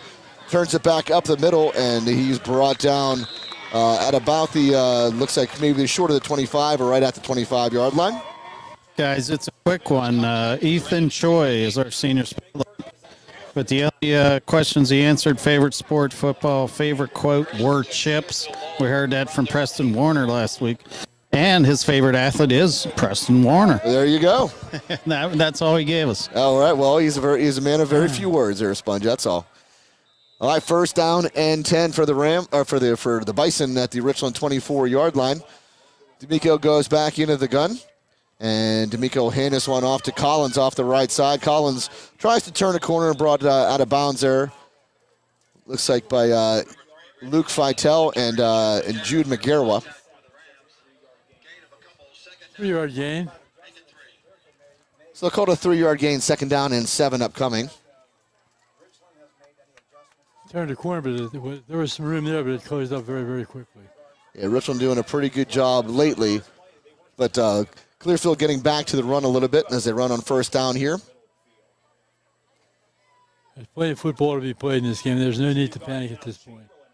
You want to keep the ball out of Richland's hands as much as you can. And Chamberlain will check in at running back. He's a big, strong kid. We've seen him churn out a couple of yards. Back to throw goes D'Amico. Again, some high pressure again, and he's going to have to throw this one. Throws this one hard, almost tipped away. Good job by Evan McCracken. I think he maybe got a fingertip, falls incomplete. And Carter Freeland not happy about that. Yeah, he thought he made a catch. I thought he made. I couldn't tell from here, but it looked like it could have been a catch. I thought it was a catch. Yeah, it was close. I mean, Evan McCracken may have gotten a fingertip on that football. That hit the ground. It did hit the ground. Did it catch any part of Evan McCracken's fingers on a tip? It didn't look like it. He definitely made a great effort. Yeah. But the kid afterwards threw the ball over at the ref. Yeah. I would have thrown a flag on that. I was thinking the same thing, Sponge. I think he did it. It was intentional. Oh, for sure. All right, so third down and 7 upcoming for the Bison now. As Chamberlain will stay in the backfield here. D'Amico back to throw. D'Amico throws this one long along the right side. McGarrett in coverage. This is Carter Freeland they're looking for. And it is going to be complete along the sideline. So Carter Freeland able to bring it down inside Richland territory. That's a huge play to the Richland 42-yard line. It was just heaved up in the air. And McGarrett was stride for stride with Carter Freeland. The official was right on the spot to make that call, yeah. So there's no dispute on that one. He was right there. Yeah, Freeland able to keep his feet in bounds and make the play. Yeah, we had strong pressure coming up the middle, and he just heaved that. He's been doing a lot of that heaving. A lot of pass rush going on tonight from the Rams. All right, ball at the 42-yard line of Richland now. Go the Bison. This is going to be D'Amico keeps himself off the right side. D'Amico turns the corner. D'Amico turns it back inside. D'Amico still on his feet as they station. Another tackle right around the 25-yard line. Brought down at about the 20. And they're going to give him the 21. It looks like short of the 20-yard line. So Clearfield off the big 3rd and 7 play, finding life here now to the Richland 21-yard line. First down and 10. He got some wheels, D'Amico, doesn't he? Yeah, he runs hard. He almost broke a couple earlier. If it wasn't for a good couple backside tackles by the Rams, would have a lot more yards in his football game that time. He got away and missed a couple of tackles.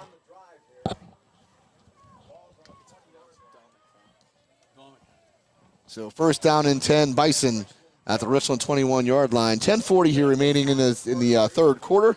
Richland leading 21-7, but the Bison on the move. And I think Clearfield's going to have to call a timeout as the play clock was running way down. So Clearfield going to have to burn a timeout here very, very early here in the third quarter. If I can read these ones on the board, you might have to help me. We want to thank Pinnacle Sports. Okay, we have our wonderful sponsors here to thank again very, very, very much. We thank you guys. Roof Rejuve, Senator Wayne Langerholt, Advantage Auto, Mahelco's, Ed DiMartino, DMD, Slovenian Savings and Loan, FX Screen Printing, The Fifth Bar and Grill, The Flair of Country, Johnstown Construction, Nico's, FWF, First Team Advertising, John Poncione, Winber Care, Best Window, First Summit Bank, Pinnacle Chiropractic, Dean Jordan Tire, Poncione Financial, RPM Signs, Advanced Office Systems, DB Homes, World Auto Group, Precious Metals and Diamonds, Beauty Lawn, Memorial Chevrolet, Chansoon Song Wimber Medical Center, Rizzo's, Cardolino Eye Care, Sporting Goods Discounters, TAP 814, Asiagos, Market Basket, Ashbro Landscaping, Vantage Physical Therapy. This is what I need help on. RNDT? RNDT, Moore Family Dentistry, Big Dogs Grill. Thank you, one and all. We certainly appreciate your support. All right, good job, Freddie. First down and 10 for the Bison off the timeout. Chamberlain will be in the backfield. And D'Amico quickly out to his left side, has a man, and brought down quickly by the Rams, maybe for a yard gain. The receiver was number 81. That was Jacob Samsel. A little bit of deception. They went to one side of the field, back to the other side. That's why a defensive coach always says, play your position. You know, don't leave whatever you're responsible for, that's what you're responsible for. You never know when it might be coming back your way.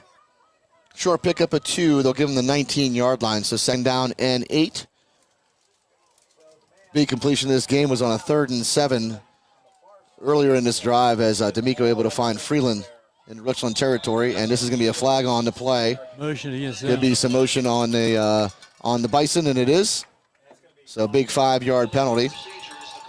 It's big. It's only 5 yards, right? It's big 5 yards. Yep. A big 5 yards. Second down and 8 turns into a second down and 13.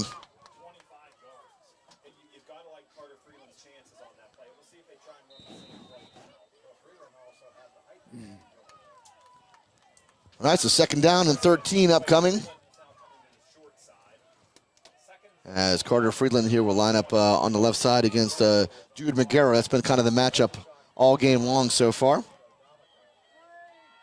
Chamberlain will be to the left of D'Amico. D'Amico back to throw. D'Amico finding some heat. D'Amico goes up the middle and brought down by Joe McEnany at the 25-yard line. Clearfield just cannot stop that rush up the middle, Ed. That's killing him. It's killing him. All right, so another third down upcoming for the Bison. Third down and 13.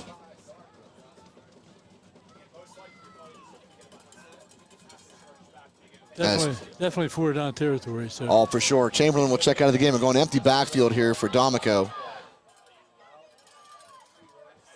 You got to make sure you know where number 5 is. D'Amico back to throw. Getting some heat on the rush, and the ball's out. Good pressure by the Rams and knocked the ball away. That was Evan McCracken who put the hit on D'Amico. Ball goes out of bounds, and it will be 4th down. And we've often talked about his speed on offense, Ed. But that speed comes to play on defense as well. We overlook that. When he's blitzing, he's moving like faster than most people are moving. He knocked the ball right out of his hand. Yeah, D'Amico really didn't see him coming. Came from the side, and Evan McCracken put a lick on him. They brought both linebackers on that one. Yeah, that was nice. Very, very well-timed blitz. And now the ball all the way back to the 36-yard line. So 4th down and very, very long. They're putting in the punter.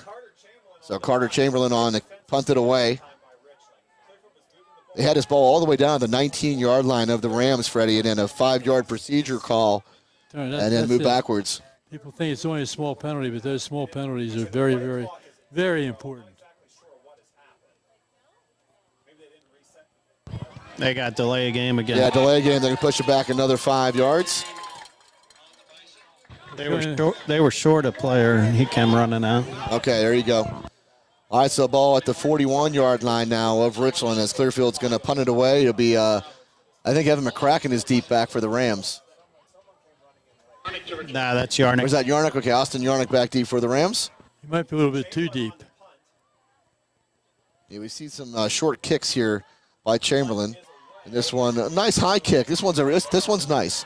Yarnick going to let it hit, and it's going to take a good Clearfield bounce again. There's going to be a... It goes inside the 10-yard line and about the 6-yard line or so.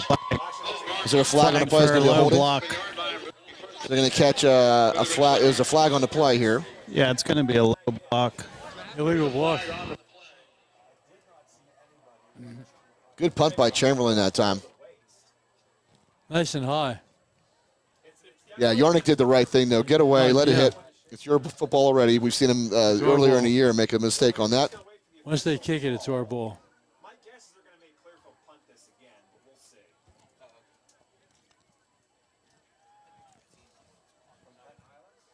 I think they'd be punting from the community or the... So we'll see what the call is going to be as John Daly comes up to make the call. It's going to be a chop block on Clearfield.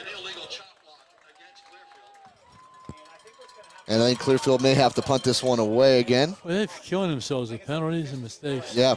Yeah, it looks like the offense is going out on the field. So he's going to mark the penalty from where the ball was. Correct. So it was spotted at the 6-yard line, Sponge. So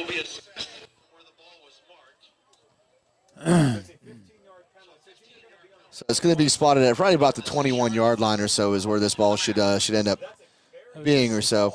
7th flag for 70 yards. So they've been averaging 10 yards of penalty. Yeah.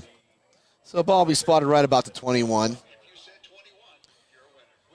And I said 21. I'm a winner. Jim Penna just said.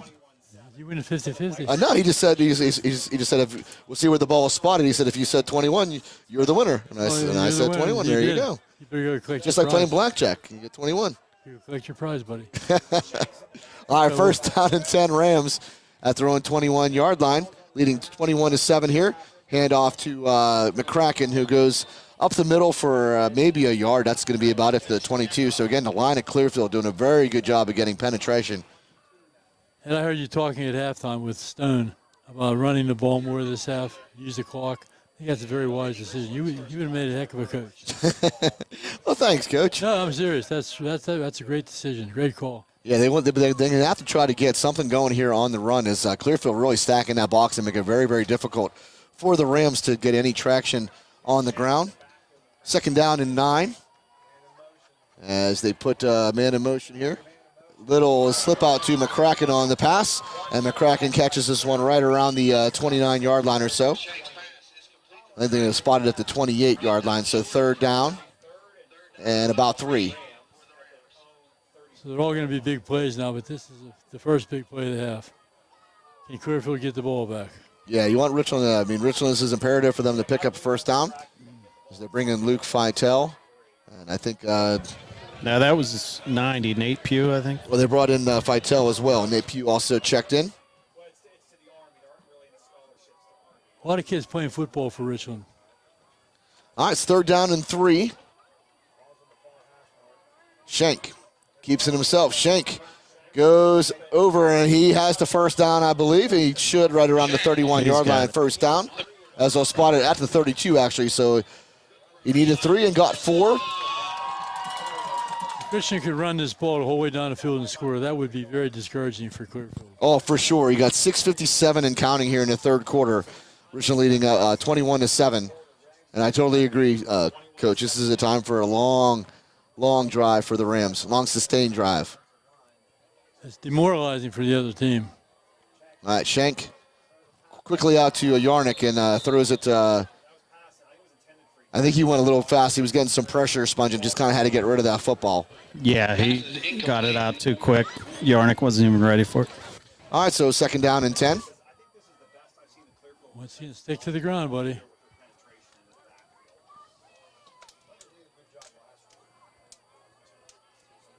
All right, same look. That's the last down. Second down and 10. Schenk looks to the sideline again once for the play. No wide receivers out to the left, 2 to the right. And Schenk hands this one out to McCracken. McCracken slips a tackle, gets over the 41-yard line, and gets tackled right around the 46. So first down, Richland. There's a little crease, and Evan McCracken able to find it, Coach, and picks up a nice first down for Richland. He's a great runner. The more I watch him play, the more I realize how good he really is. He's getting so close to breaking one here, guys. I feel it. Yeah, I'm kind of with you, Sponges. He's almost there. That was a good time on the line. Good job by the line of Richland, able to open up a hole, and Evan McCracken slipped a couple of tackles and gets it. They're going to spot it at the 45-yard line, so first down and 10, Richland. Pistol formation now here for the Rams as Luke Feitel moves across the line to the left. Shank to McCracken. McCracken picks his way, and McCracken able to come close to about the, looks like the 43-yard line. That's a 4-yard gain. That's a good play. Sorry, 47-yard line. That's a good play. 3-yard gain is still a good play. In my opinion, it's a good play. You're demoralizing the other team. If they can't stop the run, you've totally demoralized them. Yep, second down and 7. Go back into the pistol formation here for the Rams, down to 5:30 and counting here in the third quarter as Pugh moves across the formation now to the right. Shank hands this one off again to McCracken. McCracken picks his way. McCracken comes close to the 45-yard line at Clearfield, brought down at about the 46. Good play.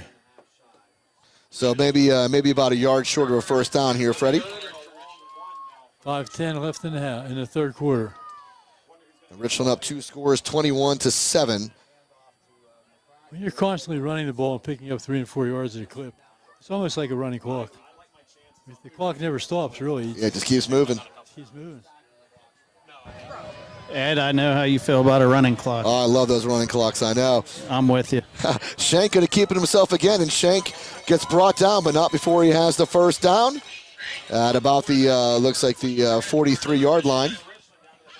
The referee winds the clock, and here we go. See, this quarter's going to go quickly if they keep running the ball. Yeah, Richland has had his ball a long time after they stopped Clearfield. Clearfield got the ball all the way down to the Richland 19-yard line.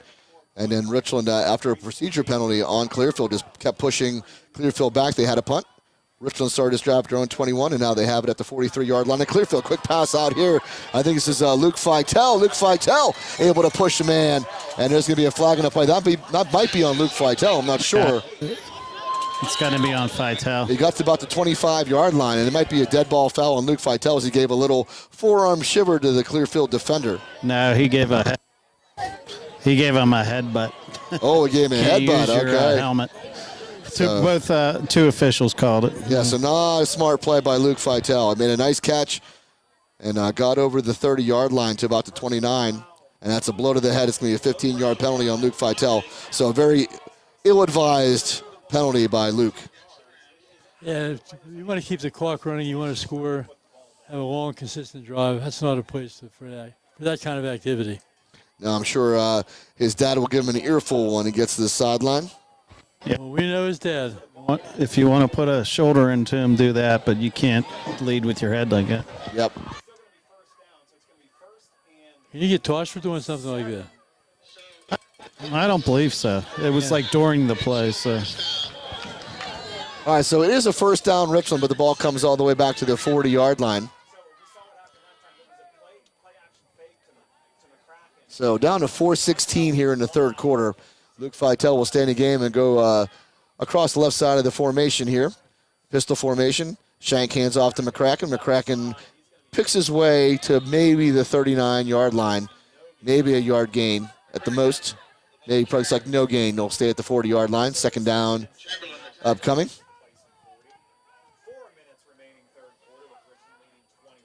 So it's second down and 7 for the Rams. They're at the Clearfield 40-yard line. Clock just continues to roll here with 3:49 and counting in the third quarter. Richland up 21-7. Rams stay in the pistol as Luke Feitel goes across the formation again to the left side. Shank fakes the handoff. He was looking for Feitel and able to be blocked down by Carter Freeland, who came in free and knocks the ball away. Third down and 7. How do you like our first responder uniforms? I don't want to change the subject here, but I like the first responder uniforms. We haven't talked about the purpose of one of the purposes of tonight's game being to honor our first responders who have been called out somewhere. The firemen are gone, but we certainly appreciate their support. All right, third down and 7 upcoming for the Rams. I was told next week is the black uniforms. Now we're going black uniforms next weekend, as they have Chestnut Ridge, who will be visiting Herlinger Field. McCracken sprints across the right side. It's a little inside pitch and put down hard by Carter Freeland, who read that wonderfully. He puts down Yarnick, who's going to bring up 4th down and about 8 as they lose a yard on the play. That was a pass also. Yep. That was a pass. And it worked earlier in the game. That time Carter Freeland was right there. So Richland going to go for it here as they're in Clearfield territory, right about the 41-yard line. 4th down and 8 upcoming.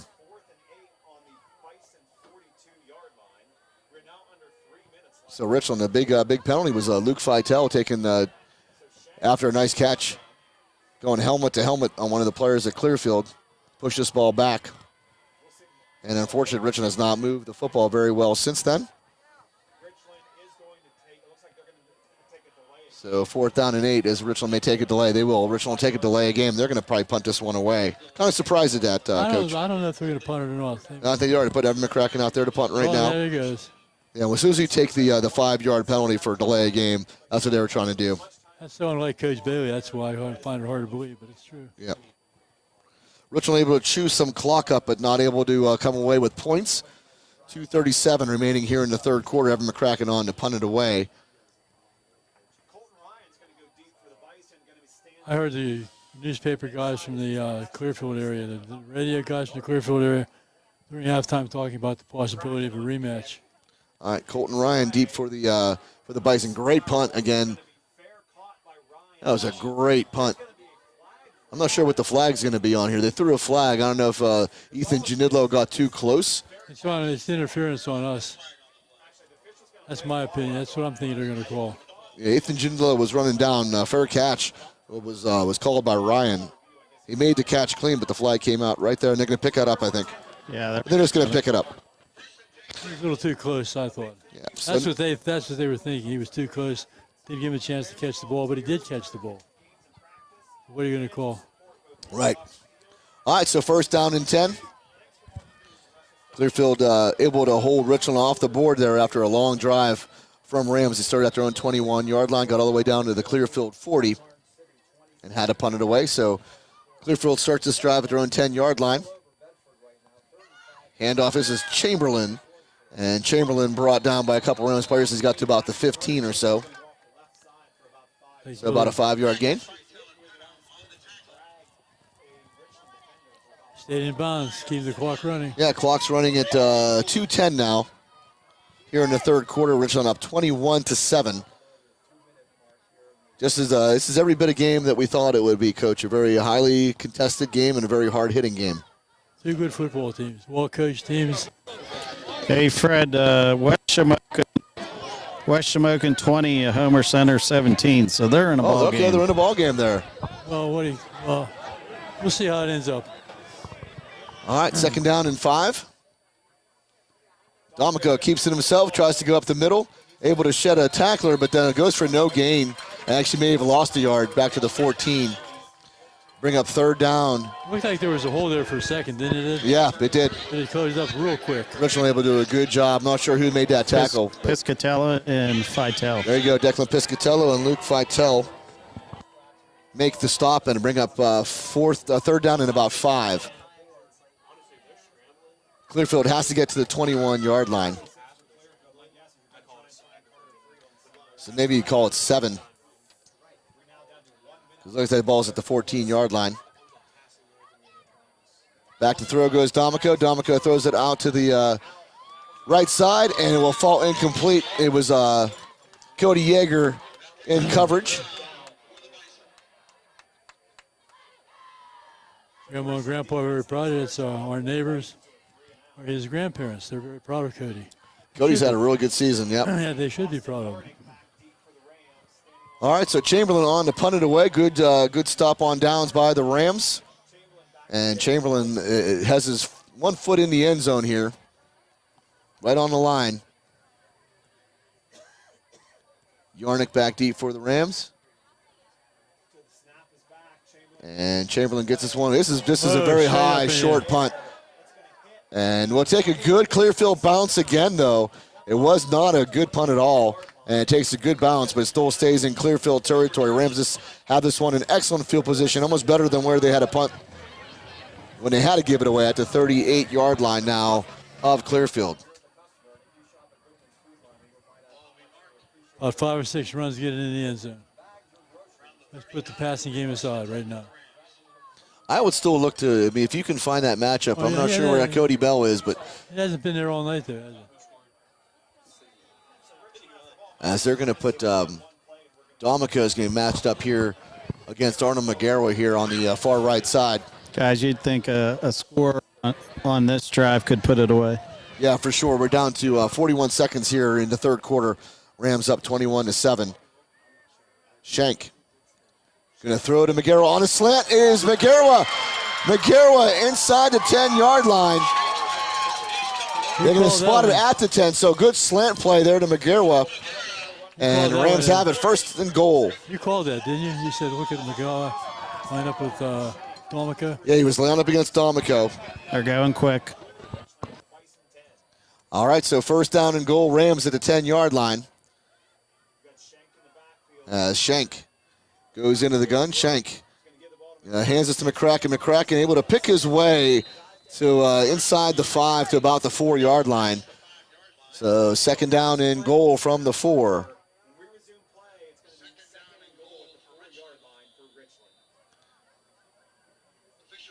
And looks like Evan might be cramping up there a little bit, Sponge, maybe. Yeah, there's a hurt player for Clearfield. That's why there's a timeout. So, Evan says he's okay. all right, good, guys. Looks like he was stretching out that calf. We've seen him battle some cramps over the years. Yep, that's what it is. So an injured Clearfield player down. Never want to see this. Hope the young man gets up pretty quick. We'll run down our sponsors list real quick again. We want to thank them all. We cannot do this without them, and we can't do anything with our first responders as well. So thank you to Roof Rejuve, Senator Wayne Langerholtz, Advantage Auto, Mahalco's, Dr. Edward DiMartino, DMD, Slovenian Savings and Loan, FX Screen Printing, The Fifth Bar and Grill, Flair of Country, Johnstown Construction, Nico's, FWF, First Team Advertising, John Ponchione, Winbur Best Window, First Summit Bank, Pinnacle Chiropractic, Dean Jordan Tire, Ponchione Financial, RPM Signs, Advanced Office Systems, DB Homes, Laurel Auto Group, Precious Metals and Diamond Company, Beauty Lawn, Memorial Chevrolet, Chan Soon Chong Medical Center, Rizzo's, Cardellino Eye Care, Sporting Goods Discounters, Tap 814, Asiagos, Market Basket, Ashboro Landscaping, Vantage Physical Therapy, RNDT, Moore Family Dentistry, and Big Dogs Bar and Grill. That is the end of the fourth quarter, or the end of the third quarter, excuse me, I'm jumping ahead of myself. Richland leads here 21-7, and Richland has a second and goal, Fred, coming up from the 4-yard line. Should be this score was Sponge wants to say if we score this touchdown, this game's over. It would be right. Put you up 4 so. scores, right? It'll be a good spot to be in, or 3 scores. Richland up now with 2 scores. We have a couple of out-of-town scores as I see being pulled up now here on the board. We have a dandy going at Chestnut Ridge leading Guilfoyle 28-20. Bellwood 12, Pancambria 20. That's a good game. Pancambria is and Central leading Bedford 35-7. And as it stands right now, Fred, that could be your Laurel Highlands championship game. Is Central and Richland. As of right now, that's how it stands. The guys on the radio from Clearfield were talking about that during halftime.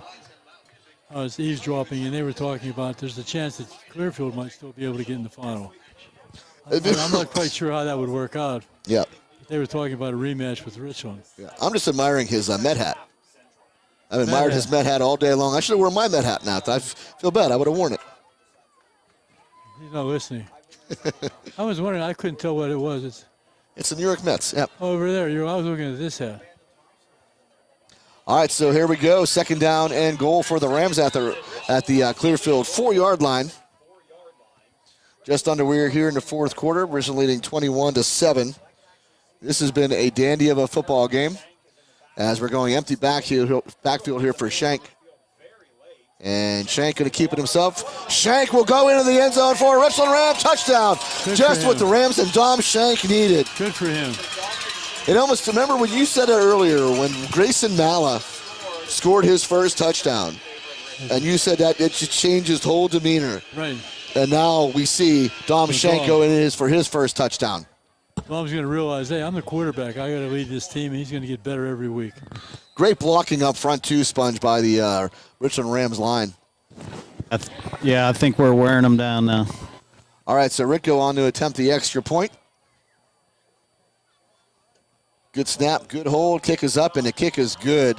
So we've seen really good holds here by Easton Robertson here tonight. Struggled a little bit when he first came in. It was a hard spot to be in. You lose your normal holder, and it's a very important, that snap and that hold are huge. And we had a couple of flubs earlier, but now Easton doing a great job you need holding that football. You need a couple long snappers. You need a couple holders. It's very an integral part of the game, as we talked about once last week, 2 weeks ago. It's so important we overlook it, and it should never be overlooked. All right, so sorry, Rich. It's a great job to get.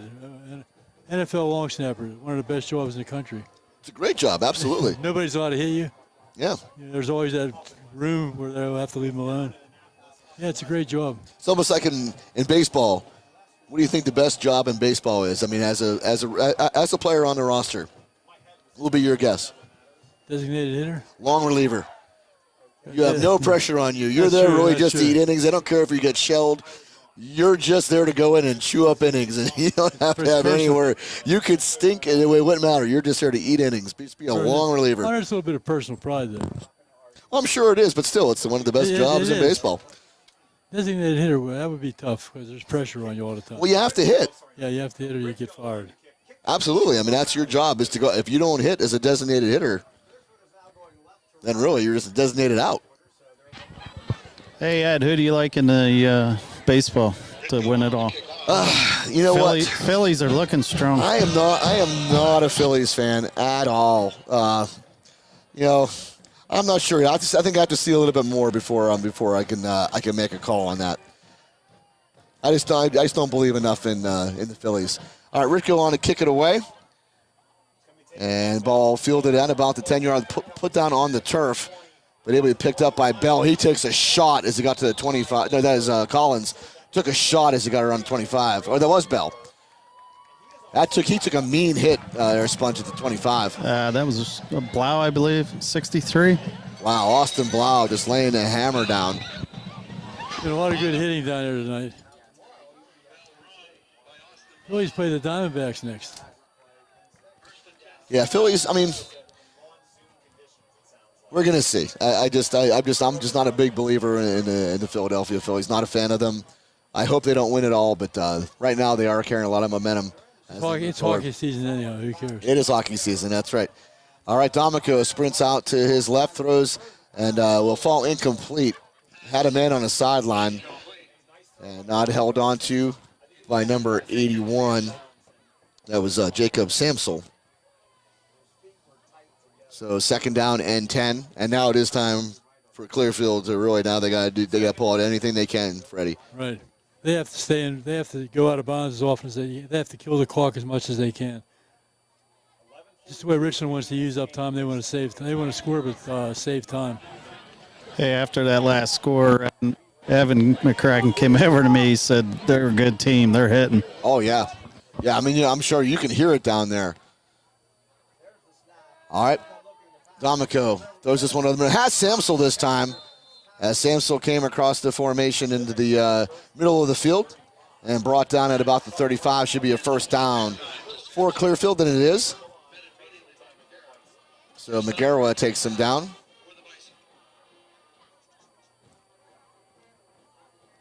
First down and 10. But we are down to 11:21 here and counting in the fourth quarter. 28-7, Richland leading here. Next week should be a good game as well as Chestnut Ridge comes into Herlinger Field.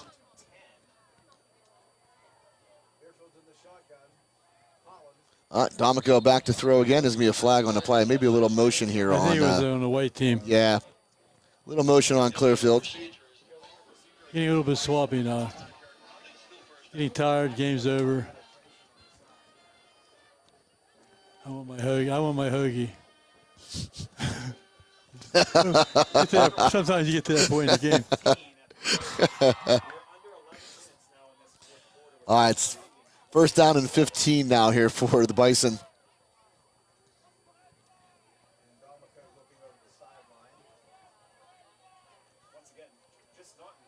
All right, D'Amico. Go back in the shotgun. They're not really rushing, are they? Yeah, they have no urgency whatsoever.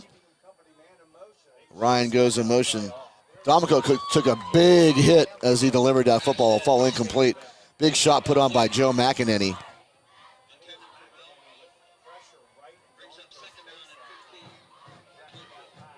Incomplete. I thought he was caught it. No, it was dropped, but D'Amico took a huge hit, Sponge. Yeah, McEnany, he's had a hell of a year. He's been fantastic. Yeah, for sure. And I just learned today that he's only a sophomore. I thought he was a junior all along. All right, D'Amico hands this one off. This is Collins, I believe, and Collins will get to about the 35-yard line. Back to the original line of scrimmage. It'll bring up third down and 10. Clock keeps moving here at 10:09 and counting here in the fourth quarter. And again, like you said, there's no urgency on Clearfield. They're down 3 scores, and really are not rushing to the line. There's just no sense of urgency. D'Amico back to throw. D'Amico getting some heat again. D'Amico has to keep retreating back. Just throws it up in here. Flag going to play in the backfield. That should be maybe a holding call, Sponge. Wow. Yeah, he had McEnany's jersey, both sides of it. Boy, Richland really getting a lot of heat on D'Amico. Did they mark this penalty from the spot of the foul? Yeah, it's a spot. It should be a spot foul on the hold. It's going to be a heck of a penalty. Yeah, I mean, D'Amico just kept retreating. Heck, he was almost close to his 10-yard line. Look at where the foul occurred. It was way back here. It was inside the 20-yard line, I believe, when they threw that flag. We're going to decline. Richland declines, brings up fourth down. So fourth down and 10. And Clearfield going to punt it away here. No, they're going to go for it. They'll keep in D'Amico. Fourth down and 10. Empty backfield here for the Bison. D'Amico back to throw. D'Amico steps up. D'Amico getting some heat. The ball came out, I believe. No, he held it. I thought the ball came out, but anyway, sacked by the Rams. Yeah, it popped up and he grabbed it. I thought McEnany might have grabbed that. And McEnany coming off with a little bit of a limp. Yeah, they're getting banged up this game. Yeah, but he seems to be okay, Sponge. Like he's just got a little bit of a limp coming off. I saw him doing that earlier, though, so keep an eye on it. Yep, maybe it's just a cramp too. Pretty nice night out there. So Richland takes over at the 34-yard line. First down and 10. They're inside of Clearfield territory. As Easton Robertson now will check in as your backer. Dom Shank rolls out to his right. Dom Shank. Oh, picked off. This is going to be maybe a pick six. And it will be a pick six. Not the time to do that at all. So it was a 28-7 game. Is now a 28-13 game pending the extra point. That was an ill-advised pass by Dom Shank. Through a pick six. Not what you wanted there at all. Time to run clock and go home. Once again, panicking a little bit. I don't know why we were throwing. Yeah, I'm not sure why we're throwing the football either. I mean, well inside of Clearfield territory. Just keep the ball on the ground, keep moving it. A big pick six there by Clearfield. Definitely a freshman mistake there. It was a short pass, and there was probably somebody open. I think that was Carter Freeland, number 5, who intercepted the pass and took it all the way into the end zone. So now we have a ball game once again. And the kick is up, and it's going to be good by Frederick.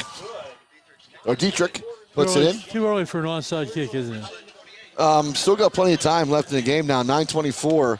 And 28-14 is your score on really not a, I mean, I'm not a big fan of that play call, Spun, to tell you the truth. I'm with you guys. You got McCracken.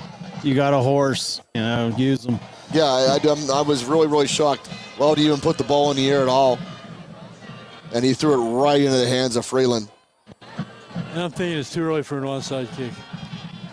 They got to kick deep. And Yeah, I hold think it's a little bit early too. I think you put the ball and you maybe your defense now. I mean, has a little bit of spark. They have a little bit of momentum going now, and maybe you try to force a punt here by the Rams.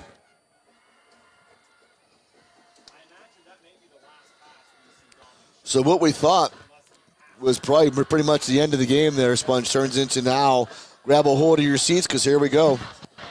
Yeah, they're back in it. Plenty of time left. Yeah, that was when it was a quick strike. That's what you didn't want was something you couldn't afford, a pick six. Last thing you expect, right? It's the last thing you expect. Yep, for sure. I'm sure it was a simple pass pattern, something that a young kid could do. Yeah, it was just a quick rollout. You just try to hit like a little pass, but Carter Freeland was right there. I don't know if Dom Shank just didn't see him, but he threw it right into the hands of Carter Freeland. Rookie mistake. All right, so on to kick it away comes Dietrich. Back deep for the Rams is going to be Austin Yarnick and Evan McCracken. And we'll see if they do go for the onside kick here. There's 9:24 remaining here in the fourth quarter. 28-14 is your score. They're going to kick this one deep. And they're going to kick to Yarnick. Picked up right around the 22-yard line. Turns out to the right side. Has a seam out to the sideline. And brought out of bounds as he crossed midfield. So good return by Austin Yarnick. Puts the Rams back in Clearfield territory. Right to the 41-yard line. Great return by Austin Yarnick. Now let's keep the ball on the ground. How about it, Ed? Yeah, don't take any chances. Just keep the ball on the ground. Like as Sponge said, you got a horse in Evan McCracken. Go ahead and use him. Let that line keep. They've been wearing down Clearfield's line, it seemed like, Sponge, and it's a great time just to exploit that now. Definitely. And on that play, Yarnick was taken out of bounds by their kicker. And you remember last week. We saw that our kicker last made week. quite a few tackles. Oh, man. And no, Rico was fantastic last week. Saved a couple of touchdowns. 1st and 10, Richland now. And this is going to be McCracken. McCracken able to pick up some yards as he gets to about the 35-yard line before he spun back. As a flag on the play. It's going to be a personal foul on somebody here. Yeah, it looks like Lyman downfield hit the safety. I think it's on us. So Richland starting to implode a little bit here after a good run by Evan McCracken. Dead ball. That's going to be a personal foul on Richland. Going to be a 15-yard penalty. They can ill afford that right now. They're just looking basically to salt this game away. And now with a pick six and now with a big ill-advised penalty once again by the Rams. Very undisciplined play. The penalty is assessed from that spot. I'm sure the young man that did it didn't think there's anything wrong with what he did. Yeah, it was a tough call. I saw it. Dugan Chase. It was just like right after the whistle, and he's barreling down the field, running fast to just stop. Yeah. I didn't see the need to call that, but. All right, so ball at the 50-yard line now. Shank going to keep it himself. Shank will get over the 45 to about the 43. Clock keeps moving now at 8:45 here. So they're going to bring up a long third down. They got to get to the Bison 31-yard line.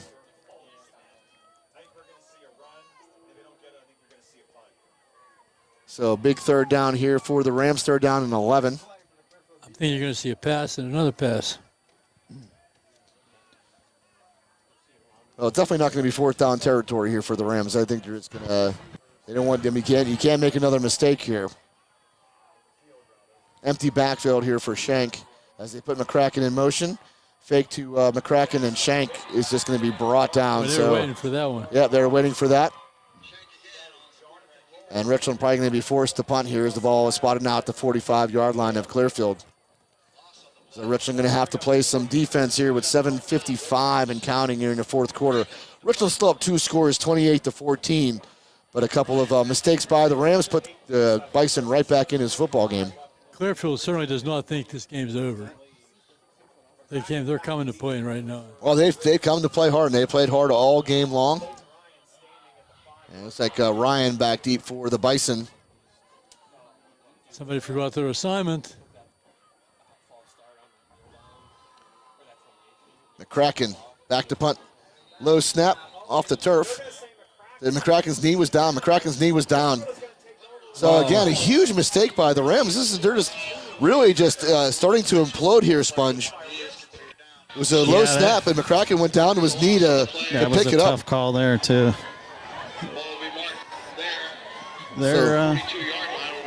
This game's not over, for sure. So Clearfield takes over. A lot of momentum now. They had the ball at the Richland 42-yard line to start this drive, only down 2 scores, and really plenty of time, 7:22 remaining here in the fourth quarter. Richland has just continued to shoot themselves in the foot. They had a 28-7 lead, had the ball deep in Clearfield territory, and throw a pick six, and then take an ill-advised unsportsmanlike penalty call for a 15-yard loss on the play.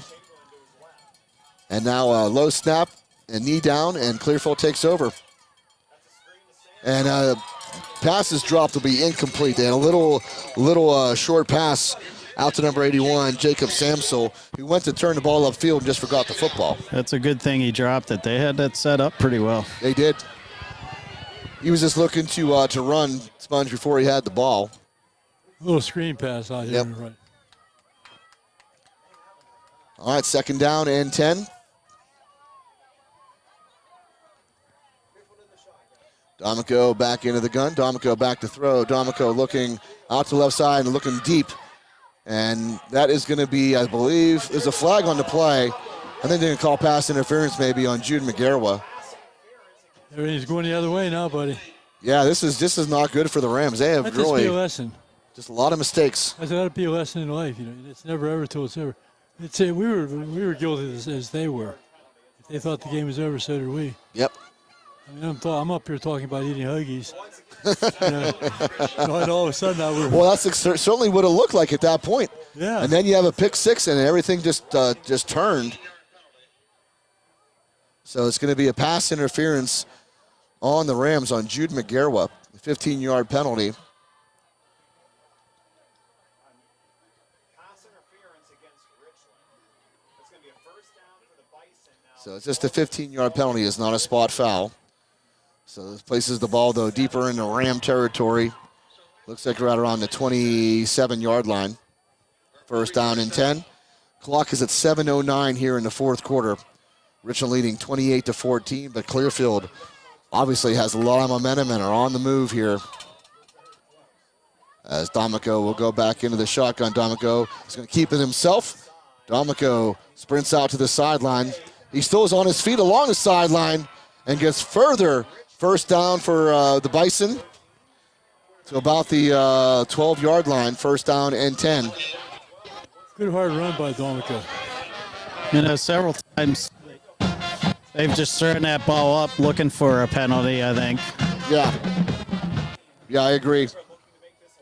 The wrong time for Richland to commit that penalty. So first down and 10 from the Ram 12-yard line. Come the Bison. They're looking for that to get within one score here with still 7 minutes left in the game. Plenty of time on the clock for Clearfield. D'Amico.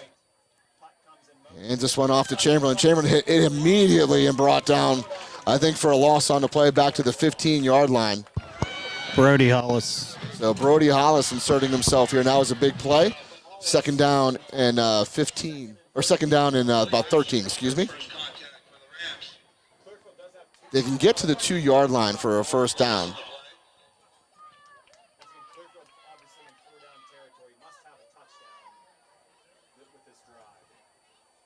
Again, no urgency here on Clearfield, though. Yeah, they're certainly taking it. They're making me nervous. Clock is down to 6:23 and counting, and they're just not even hurrying up. They're checking the armbands, looking to the sideline. Play clock down to 4 seconds here. Second down and 13. D'Amico back to throw. D'Amico comes across the middle, has a man. That's Freeland, and he is going to walk into the end zone for a Clearfield touchdown. Wow, you believe this? They left him wide open in the middle of the field. Rolled to the left and threw it the whole way back across the field to the right. Clearfield right back into this game. It's going to be a one-score game here. What was a 28-7 comfortable Richland lead a few minutes ago is now a 28-20 game pending the extra point. When this game's over, there's going to be a lot of coaching going on next week about giving out, not surrendering. I'm not taking anything for granted. So Dietrich puts it up, and we have a 7-point game here at Herlinger Field. This is not what we expected, Sponge. A couple of minutes ago, it was a comfortable 28-7 Richland lead. Everybody feeling good about themselves. And then a quick pick six, a bunch of Richland mistakes, and now it's 28-21. And the coaching staff is not happy at all. Coach Ripple was trying to find out what happened on that play. Someone blew an assignment. You know, he was wide open in the middle of the field, and D'Amico did a great job of rolling out to his left, coming back across and finding Freeland, who really just put one foot in the end zone, almost a showboat a little bit, but he was wide. He was wide open and could just walk right in. You know, Ed, I thought the same thing, and I don't know how kids get away with that. That should be a 15-yarder. I mean, we give them the touchdown, but it should be 15 after. Yeah, I would agree. We've seen that a couple of times, and Freeland threw the ball at the official. Yeah, exactly. After a catch he thought he had, and then that one he showboats a little bit and goes into the end zone. I'm kind of surprised they didn't throw the flag on either one of those. But at any rate, 28-21 is your score. Clearfield right back in the game. 6 minutes left to go, 6:05 to make to be exact. And they're looking for the onside kick here. Well, there's still 6 minutes left to go. There's plenty of time. Really right. They don't have to really hurry. They can make a stop, get the ball back. Dietrich on to kick it away. I'm still a fan of using McCracken more in this drive. We're winning the game right now. We have to keep it. All right, they're going to kick it to Austin Yarnick. Good kick. Yarnick picks it up right around the 10-yard line, up to the 20, 25. Turns out to the right, spins, and won't quite make the 30-yard line. So 1st and 10, Richland. This is where now they really just need, Coach. You need to run the ball. To run the football, pick up yards, get first downs, and you can salt this game away. They still have enough points to win this game at 28-21, but Clearfield has come back hard in this game, putting up 2 scores pretty quickly, one on a pick six and one on a nice pass, a 15-yard pass play from D'Amico to Freeland off a snap, and we were going to punt it. Evan McCracken put his knee down on the turf. Yeah, that's right. It was another mistake. They got 6 linemen and 2 tight ends. So. Unless they're going heavy in the backfield here. Watch for the pass then.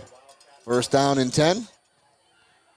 And Richland going to follow with McCracken. McCracken up over the 35-yard line. Still on his feet.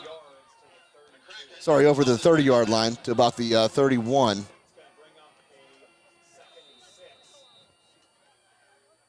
So there's an official's timeout, maybe? He did. He stopped the clock.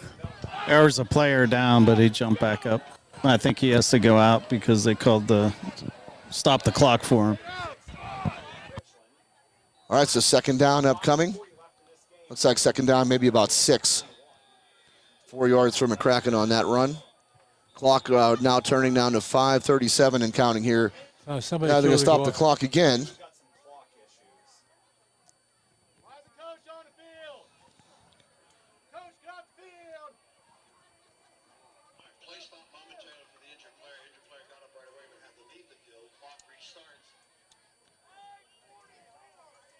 So we'll see. They may have to reset this clock here. 5:44 has to go back up on the clock.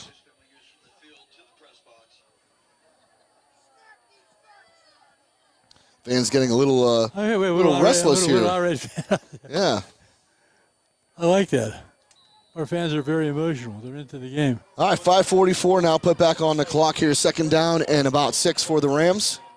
And I think it's Wildcat here with Evan McCracken here. Richland trying to just pick up first downs and run out the clock. Clearfield has a lot of momentum here. Yeah, he told them to let that play clock run down. 28-21. Play clock now at 19 seconds. Nice, Tom. Go ahead. And Richland spins out of their formation. See if they can get Clearfield maybe to jump. McCracken going to follow that right line shift, and McCracken has the sideline. McCracken is going to be at the 30-yard line to 20, and he has gone into a touchdown. Richland Rams, Evan McCracken. Wow. What else can you say, Freddie? All game long, bottled up. Richland does that big line shift out to the left side of the formation, Sponge. Get him outside. That's what and he turns that corner. I was almost going to say he was gone, but then the guy had a little angle on him right about the 20-yard line or so, and Evan McCracken just able to outrun him and get to the end zone. So, There's nobody faster in the Laurel Highlands, believe me. wow, that was the answer Richland needed as Clearfield got right back into this game. And now Richland just ripped the heart out of the Bison on a big, long run by Evan McCracken. And Ritko puts this one up, and this one is going to be good. So now goes up 35-21 with 5 minutes remaining in the ball game. What a great run. He had such great vision. He knew there was nothing. He was supposed to go up right up the middle. He saw there was nothing there and just bounced it to the outside. There's nothing like speed, Ed. Now, once he turned that corner, we can see it right here. I'm with you there, right about the 25-yard line. I thought he was. I was going to say he's gone. I was just about to say he's gone, and then we got a guy with an angle hit him on him right about the 25-yard line or so. And I thought, okay, I don't want to make the call too quick. But Evan McCracken able to outrace him as the guy dove for his leg and missed. And McCracken goes all the way in for a touchdown. Can't coach speed. I guess you can't make a kid a little fast. He's unbelievably quick. Yeah, definitely got a lot of speed, and boy, I tell you what, that reminds me just of I mean, we've had the privilege of seeing a couple of just runners here at Richland. Trevor Tustin, you knew once he got the ball and he turns a corner, there was nobody who was going to catch him. Nobody. And now you got the same thing here with Evan McCracken. Once he turns that corner, there's nobody that's going to catch him. And we had the power backs. We went through some power backs on Sawarchik. Big power back. Tough runner straight ahead. Rizzo. We've had a whole litany of good quarterbacks and good running backs here. Caleb Burke, I mean, just watching him basically contort his body in ways that were amazing to make some catches, the way he could just stay on his feet. He and Trevor Tustin made a great duo. They were amazing. You couldn't double team anyone because Caleb's getting some good time up at New Hampshire too, guys. Yeah, he's worked hard and he's worked hard and deserves every bit of that too. Yes, sir. All right, Ritko kicks this one away. This is going to be Bell. Picks it up right around the 4-yard line, turns it upfield, gets to the 15, the 20, 25, and he's got a little seam. And brought down by Noah Ritko, who made a lot of tackles last week, and he saves a touchdown there again, Sponge. that would have been something, wouldn't it? Yeah, he had a lot of practice last week, and he came up big there because that was it. It was only Ritko to beat. And again, a lot of problems on the special teams. I mean, that's the first time we've really seen it tonight, but there was huge problems last week in Johnstown. And that looked just like last week. They've really got to clean up their special teams play on kickoffs. And it was such a long kick. He fielded it at the 4-yard line, Coach, and able to get to the 41-yard line of Richland. And it wasn't for a saving tackle by Noah Ritko. I truly thought he was going to break it. I did too. All right, so this is D'Amico back to throw. D'Amico looking long. And Carter Freeland just pushed off of Jude McGarrah, but no call. I mean, he pushed Jude McGarrah away, Sponge. Two-hand shove, and no call on the play. Yeah, that's been the play all night. They just throw it to him and hope for some pass interference. Yeah, but he was the one doing the pass interference. Yeah, that didn't get called. you saw the same thing, right? It was two hands extended on the back of Jude McGarrah to push him away. That's called desperation. But no call. So it's desperation. What do I have to lose? Second down and 10 upcoming for the Bison. Now the clock not in their favor at all. 4:46 here in the fourth quarter. Down 35-21. D'Amico throws this one a little slant.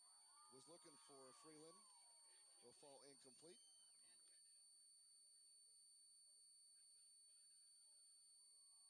Third down and 10.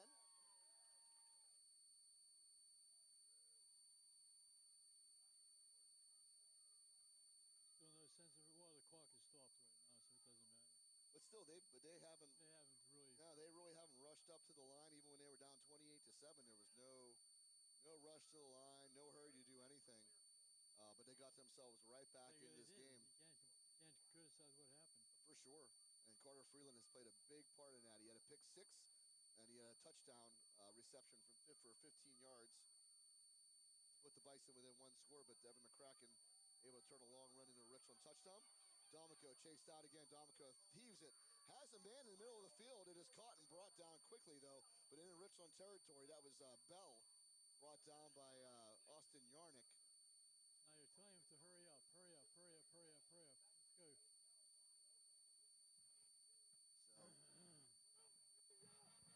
Clearfield playing hard as the ball at the Richland 32-yard line, first down and 10.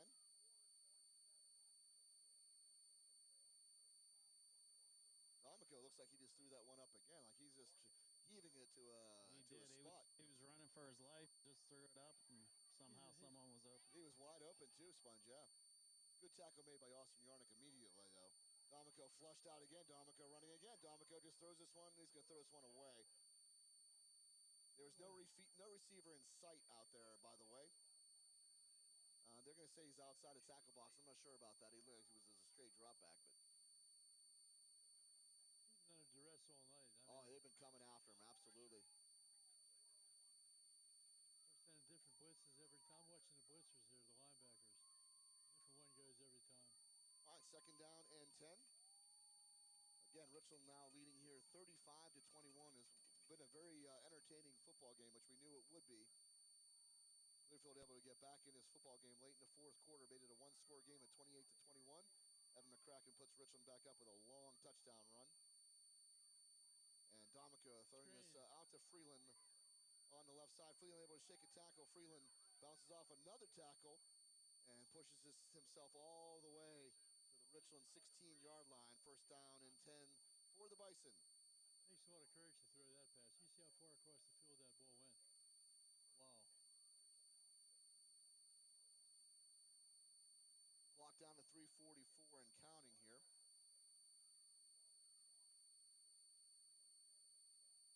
D'Amico back to throw. D'Amico throws over the middle. Has Carter Freeland again. Carter Freeland goes in for another Clearfield touchdown. We're back to a one-score game.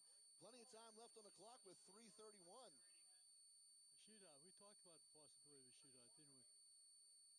We did. And now it's turned into what was 28-7. I know, it's unbelievable. And all of a sudden now 35-27 pending the extra point. Definitely our most exciting game of the year. I'm very, very impressed with Clearfield. And Dietrich will put this one. This may be no good. No, it's up. It's good. I thought it may have been no good, but he puts it through. So 35-28 now with 3.5 minutes left to go. Are we going to talk about onside kick now? It could be time. Yeah, 3.5 minutes left to go. Yeah, I think it's time, Fred. You might take a chance, and how many timeouts do they have?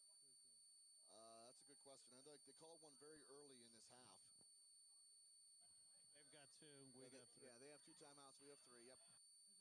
There's a chance if we could get one 3 and out, Clearfield could still have time to score, but I don't know. If they kick it deep, we're going to have to stop for one 3 and out. That's it. They can't let Richland have the ball too long. Yeah, this game looked like it was going to be a no-doubter with about, maybe 10 minutes or so left in the fourth quarter. Richland went up 28-7. And then a big pick 6. Every time we think Richland's put the nail in the coffin, they come back out. Yeah, like I said, I'm very impressed with this Clearfield Bison team. They just don't give up. They keep coming hard. And Richland they're looking for the onside kick here. Is now they're putting Cody Yeager and Joe McEnany back deep and bringing up the hands team up front as Dietrich will come up to kick it off, looking for that onside kick. And it's been a lot of Carter Freeland here in the fourth quarter. 3 touchdowns, including 1 pick 6. And there's the onside kick. And nice job made by Richland there. That is Luke Feitel. That was a great play by Luke Feitel. Got it on the one skipper. Hey, get your hands team. That's called the hands team. Practice that every day. Not every day, but pretty many days.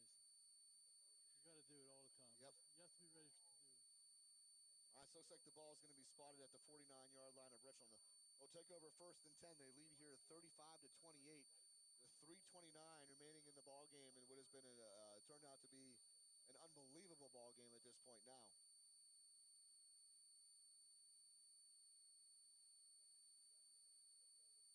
All right, they're going to stick with the Wildcat here as they bring in some heavy bodies as Joe Penna and Ethan Janidlo in the backfield with Evan McCracken. No wide receivers whatsoever. And Richland just looking to get some first downs and end this ball game. And McCracken follows his blockers, brings it back. He's over the 50-yard line. Ball came out. The ball is out, and I think Clearfield has it. My word. The ball is out. Yep. Clearfield. Wow. So there we go. He was down, guys. Richland just continues to make mistakes, and Clearfield continues to capitalize. They have the ball at midfield now.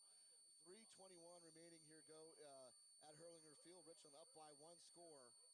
And Clearfield looking to tie this one up. This is where they're going to have to come after D'Amico. They've been after him all night. It hasn't been. First down and 10. D'Amico back to throw. D'Amico getting a lot of heat. D'Amico throws this one out again. This is Freeland, and brought down for a huge loss. He was almost better off not catching that pass. Cody Yeager. Cody Yeager brings him down. That's going to be a 6-yard loss. He's been under that kind of pressure the whole fourth quarter, Ed. It's unbelievable. They just have to, Richland has to That keep. keeps the clock running, too. Yeah, Richland needs to keep up with his receivers, though. They got to really watch number 5. They've got to keep a body on Carter Freeland. He has killed the Rams here in the fourth quarter.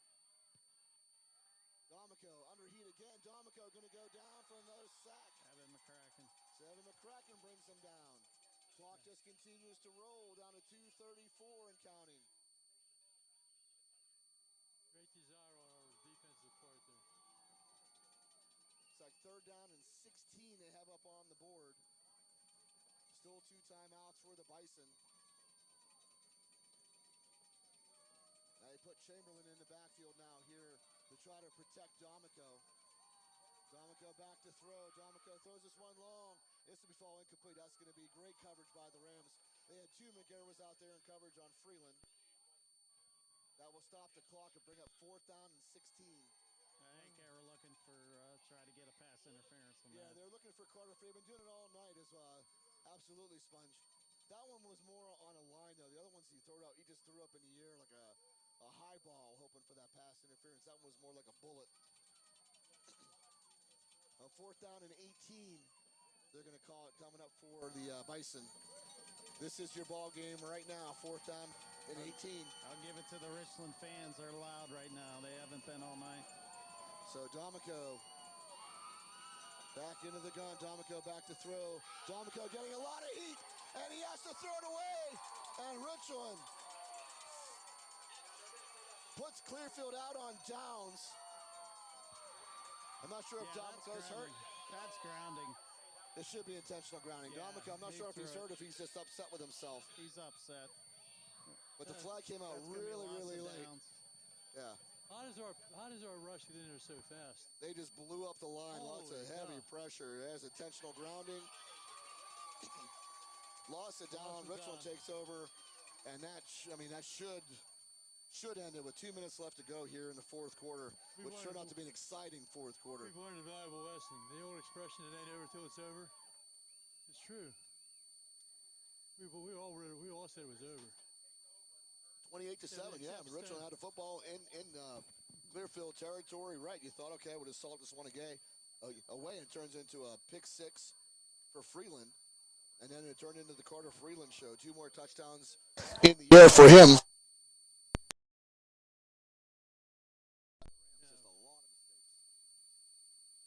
Timeouts. Ball deep. Wow.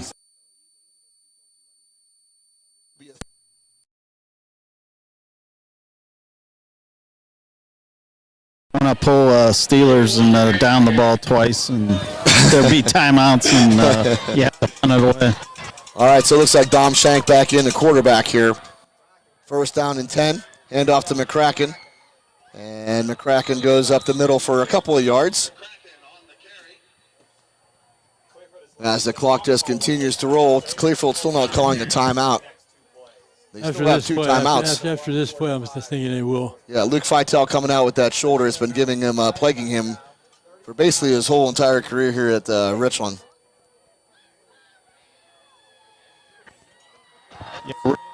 I'm surprised Clearfield. They're just letting this clock roll, Sponge. I mean, it's Richland letting that play clock roll down. Close to a minute after they run play. Yeah, they've showed no urgency, even when it was 28-7. They're going to have to call timeouts now. All right, Shank here on 2nd down and 8. Keeps it himself. And Shank just kind of follows the body off a left tackle, and There's a timeout. we'll go down timeout. If they have one more play, they can get another timeout. They'll get a couple more plays. All right, so timeout called, and we'll go ahead and run down our sponsors list one more time. And want to thank them all. Cannot do this without. I can't believe we're in week 8 already. But thank you to Big Dogs Bar and Grill, More Family Dentistry, RNDT, Finish Physical Therapy, Ashboro Landscaping, Market Basket, Asiagos, Tap 814, Sporting Goods Discounters, Cardellino Eye Care, Rizzo's, Chan Soon Chong Medical Center, Memorial Chevrolet, Beauty Lawn, Precious Metals and Diamond Company, Laurel Auto Group, DB Homes, Advanced Office Systems, RPM Signs, Ponchione Financial, Dean Jordan Tire, Pinnacle Chiropractic, First Summit Bank, Best Window, Windber Care, John Ponchione, First Team Advertising, FWF, Nico's, Johnstown Construction, Flair of Country, The Fifth Bar and Grill, FX Screen Printing, Slovenian Savings and Loan, Dr. Edward L. DiMartino, DMD, Mahalco's, Advantage Auto, Senator Wayne Langerholtz, and Roof Rejuve. Good job, Ed. Thank you, sir. You gave up 72 points all year. You're giving up 28 tonight. Yeah, I mean, this Clearfield team, very, very. I'm highly impressed. I can't say enough. They weren't thinking like we were thinking. Nope, they came in, they tackled hard, they play hard. They never give up, and Carter Freeland and D'Amico just been an impressive tandem here. It's 3rd down and 8, heavy backfield once again for the Rams. And there's that big shift play. This is what he scored on. He scored a big touchdown. Did McCracken here the last time they ran this set. This time he's going to go out to the right side, turn it back in the middle, and will come short of a first down as he got to about the 15-yard line. Clock down to 1:03, and another timeout called, I believe. That's their last timeout. Yeah, Clearfield calls their last timeout. So Richland has a choice to make here. It's going to be 4th down and about, what, Sponge, maybe 4? Yeah. You can put Noah Ritko on to kick the field goal. And you make it a 10-point game, and pretty much that would do it. Looks like they might be discussing that now. I mean, it'd be a good play, Sponge. It'd be about a 32-yard field goal for Noah Ritko. It's risky. Yeah. They get the ball right there. They pick up the first. If they pick up the first down, game's over. Then. Yeah, That's what I'm thinking. If they miss the field goal, they're going to get the ball right there. Well, let's play that game. What would you do, Coach? I would go for it. I think I'd kick the field goal. How about you, Sponge? Go for it. All right, there you go. Now we'll see what Coach Bailey decides to do. If I was going to go for it, I would run the ball, though. I would not throw it. Oh, for sure. Yeah. No, it would not be leaving my hands for sure. I'm figuring even if we don't get the first down, they're not going to drive the field. They're going for it. All right, so they're going to go for it. 4th down and 4 upcoming. Great minds think alike, right, Sponge? That's right. Hey, I played for you, so I'm always with you. Thanks, buddy. That's why I was in the band, boys, I guess. All right, 4th down and 4 going heavy backfield. Once again, McCracken into the Wildcat. And McCracken will follow Joe Penna, who was the lead blocker, and that should be is that first down? It is the first down to the 10-yard line, so Evan McCracken able to pick it up following Joe Penna's block. And Richland will put this ball game away now. 57 seconds remaining. Victory formation. And what just turned out to be quite a night. Right. I mean, that's what else you can say. You're right. It was a mind blow. Yeah, for sure. You have all the stats, I hope. We got all the stats right here. All right, so victory formation here for Richland.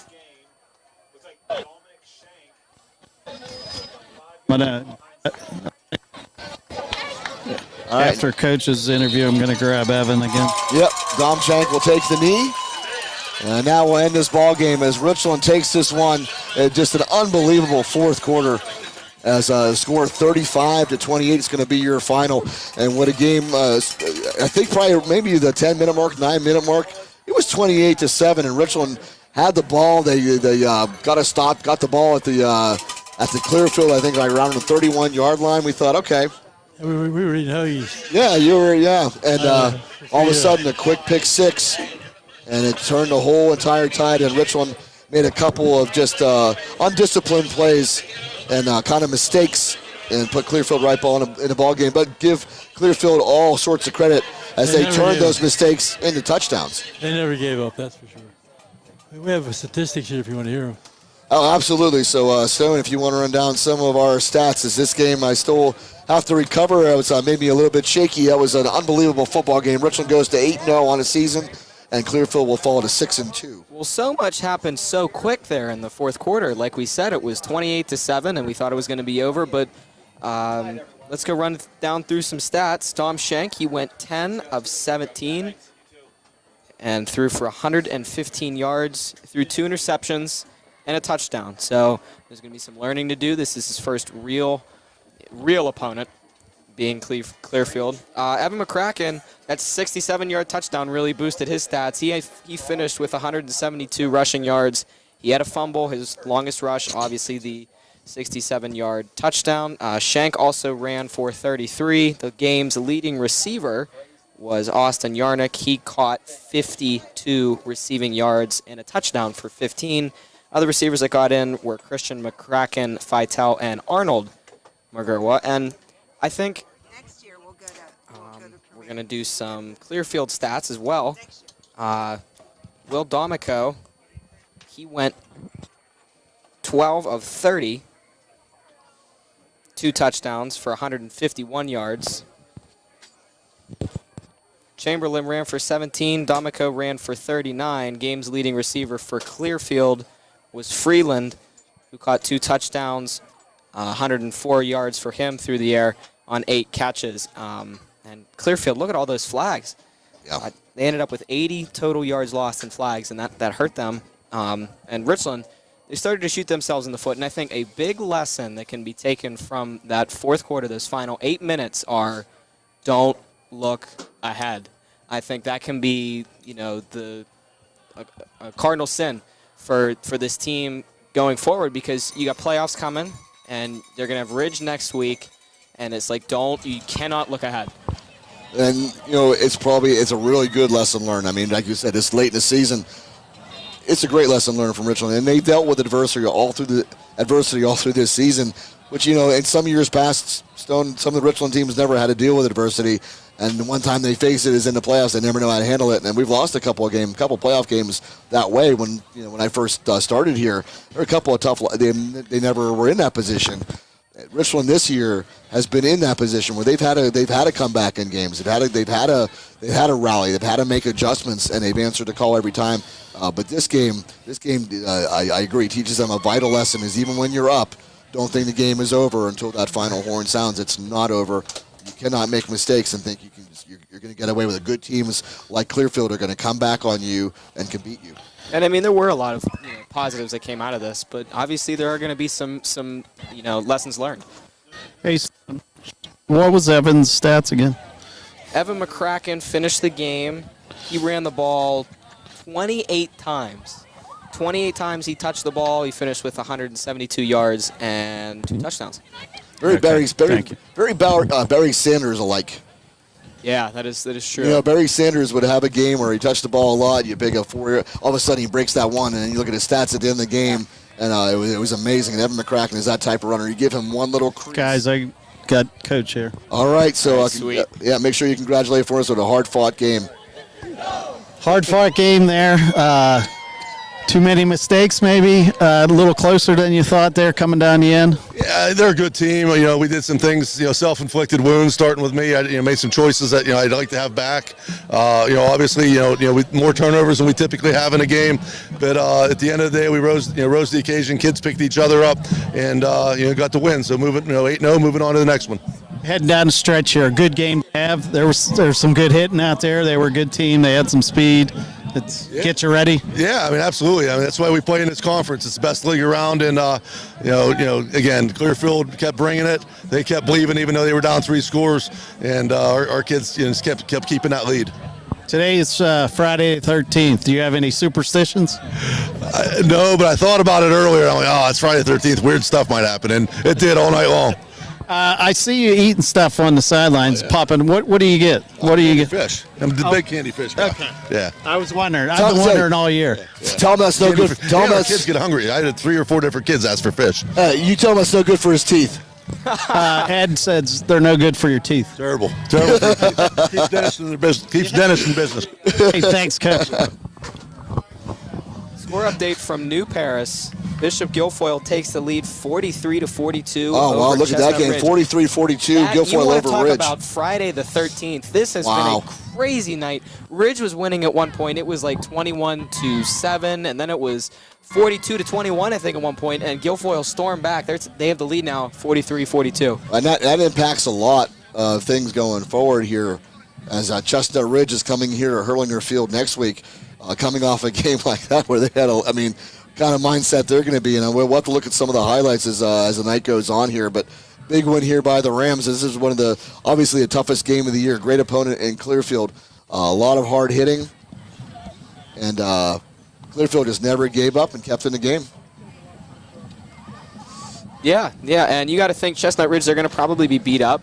But, again, you can't look ahead. You're at the point in the season where you got to focus on next. And that is bitten Penn State in the butt many a time, and where they look ahead to other opponents, but they just can't look ahead. All right, Emma Kraken, here we go. Yes, Evan, good game to have. It was good competition. They kept coming back at you. I think you ended up with like 170 some yards rushing, 2 more touchdowns. Take me through the game. We knew they're a really good team. They have a lot of great football players, comparable to our football players, so we knew it was going to be a tough fight. They got up early, and we just knew we couldn't get down on ourselves, because if we did, then we'd go down even more. So offense got going, and then defense really got going. We made some mistakes. Everybody made mistakes. I fumbled on me. Dom Shank threw an interception. Just get better for next week. I thought you were down on the play. No? Fumble? I thought I was down, but I don't know. Hey, it's a good game to have going into the end of the season. You got Chestnut Ridge and then a championship game probably. So you'll get ready for that by this game. Yep. Oh yeah, for sure. This is definitely helps us. We're a little beat up, but a week will be good. We'll be good for Ridge. All right. Rest up. We'll see you next week. Yep. Thanks, buddy. Thank you. Good job down there, Sponge, with Evan McCracken. Richland is typically not the type of team that looks ahead at all. Stone, but I think in this game, I think they thought, okay, everything was right. They had 28-7 lead. All right, we're all good. I know. You relax for even 1 second. You could feel it. And it just turned. And we were talking about Clearfield had no urgency. They were down 28, and they never showed any urgency to the line. They just went along their business. But to their credit, boy, they moved the ball down the field. They got into the end zone. Carter Freeland was huge, had 3 touchdowns himself in the fourth quarter, one off a pick 6 and two receptions for touchdowns. Something Richland's going to have to clean up is maybe some of their play. They were doing such a good job earlier of really keeping receivers bracketed and coverage, and all of a sudden at the end they kind of lose Carter Freeland, and he finds himself wide open a couple of times. Yeah, and it'll be interesting to watch how Richland they make changes in the second halves of games as the season goes on. Where if you have a guy that's making big plays like Freeland, how are you going to adapt? How are you going to make changes? How are you going to stop him and win football games? I tell you what, the one sore puppy is going to be Domico on the other side. Boy, I tell you what, he took a heavy pass rush all night. He took a couple of shots tonight. He is going to be one sore kid, and he did a heck of a job for the Bison, and just a great night for football here. So wrap it up real quick. Sponge, your final thoughts going to next week? Yeah, you said, you want to put Freddie back on, you're right. Because we were talking about that earlier. Clearfield, Richland went ahead by 1 touchdown, and then Clearfield came out throwing the ball. They gave the ball back to Richland with 1:18 to go. I said, they're in trouble now. Yeah. So instead of being down by 1 score, they were down by 2. Yeah. That started the landslide. I would agree. And then Richland turned all that momentum then, and they really had this ball game, we thought, wrapped up when it got to 28-7. But like you said, Clearfield comes back. So anyway, next week is a huge game as we have Chestnut Ridge coming in here to Herlinger Field. Should be one heck of a football game, and that's going to be the decide if Richland could go 9-0. Stone and don't lose that game, they should be headed to Laurel Highlands championship game. Yeah, it'll be fun to watch. Central, they ended up blowing out Bedford. That game was close for a little bit, but they ended up winning 42-7 out in Bedford against the other Bison, or is it Bisons? I think they go by Bisons. Bisons. Which is, and then this is There's the, an S which in I there, always thought there Bisons. was no plural. I thought it was just Bison. And I thought that was the plural. That makes two of us. That makes two of us. I always thought it was Bison. I called them the Bison, but Yeah, we've always had that discussion. It's funny, but this, I think Clearfield has it down. It's the Bison. the Bison. It just sounds That better. is plural. It rolls off the tongue. It does. It So just much rolls off better, so like sweetly. Bisons. That doesn't sound right. It does not sound right. All right, well, with that, we'll go ahead and wrap things up here as Richland takes this one, and what would turn out to be one heck of a football game, 35-28, your final score. Richland will host Chestnut Ridge right here at Herlinger Field next week. So until then, for Fred Yannity, for Brian Brett, for Stone Mangus, Liam Cashdollar, I'm Ed DiMartino saying good night. We'll see everyone again next week. And you've been listening to the Richland Ram Football Network.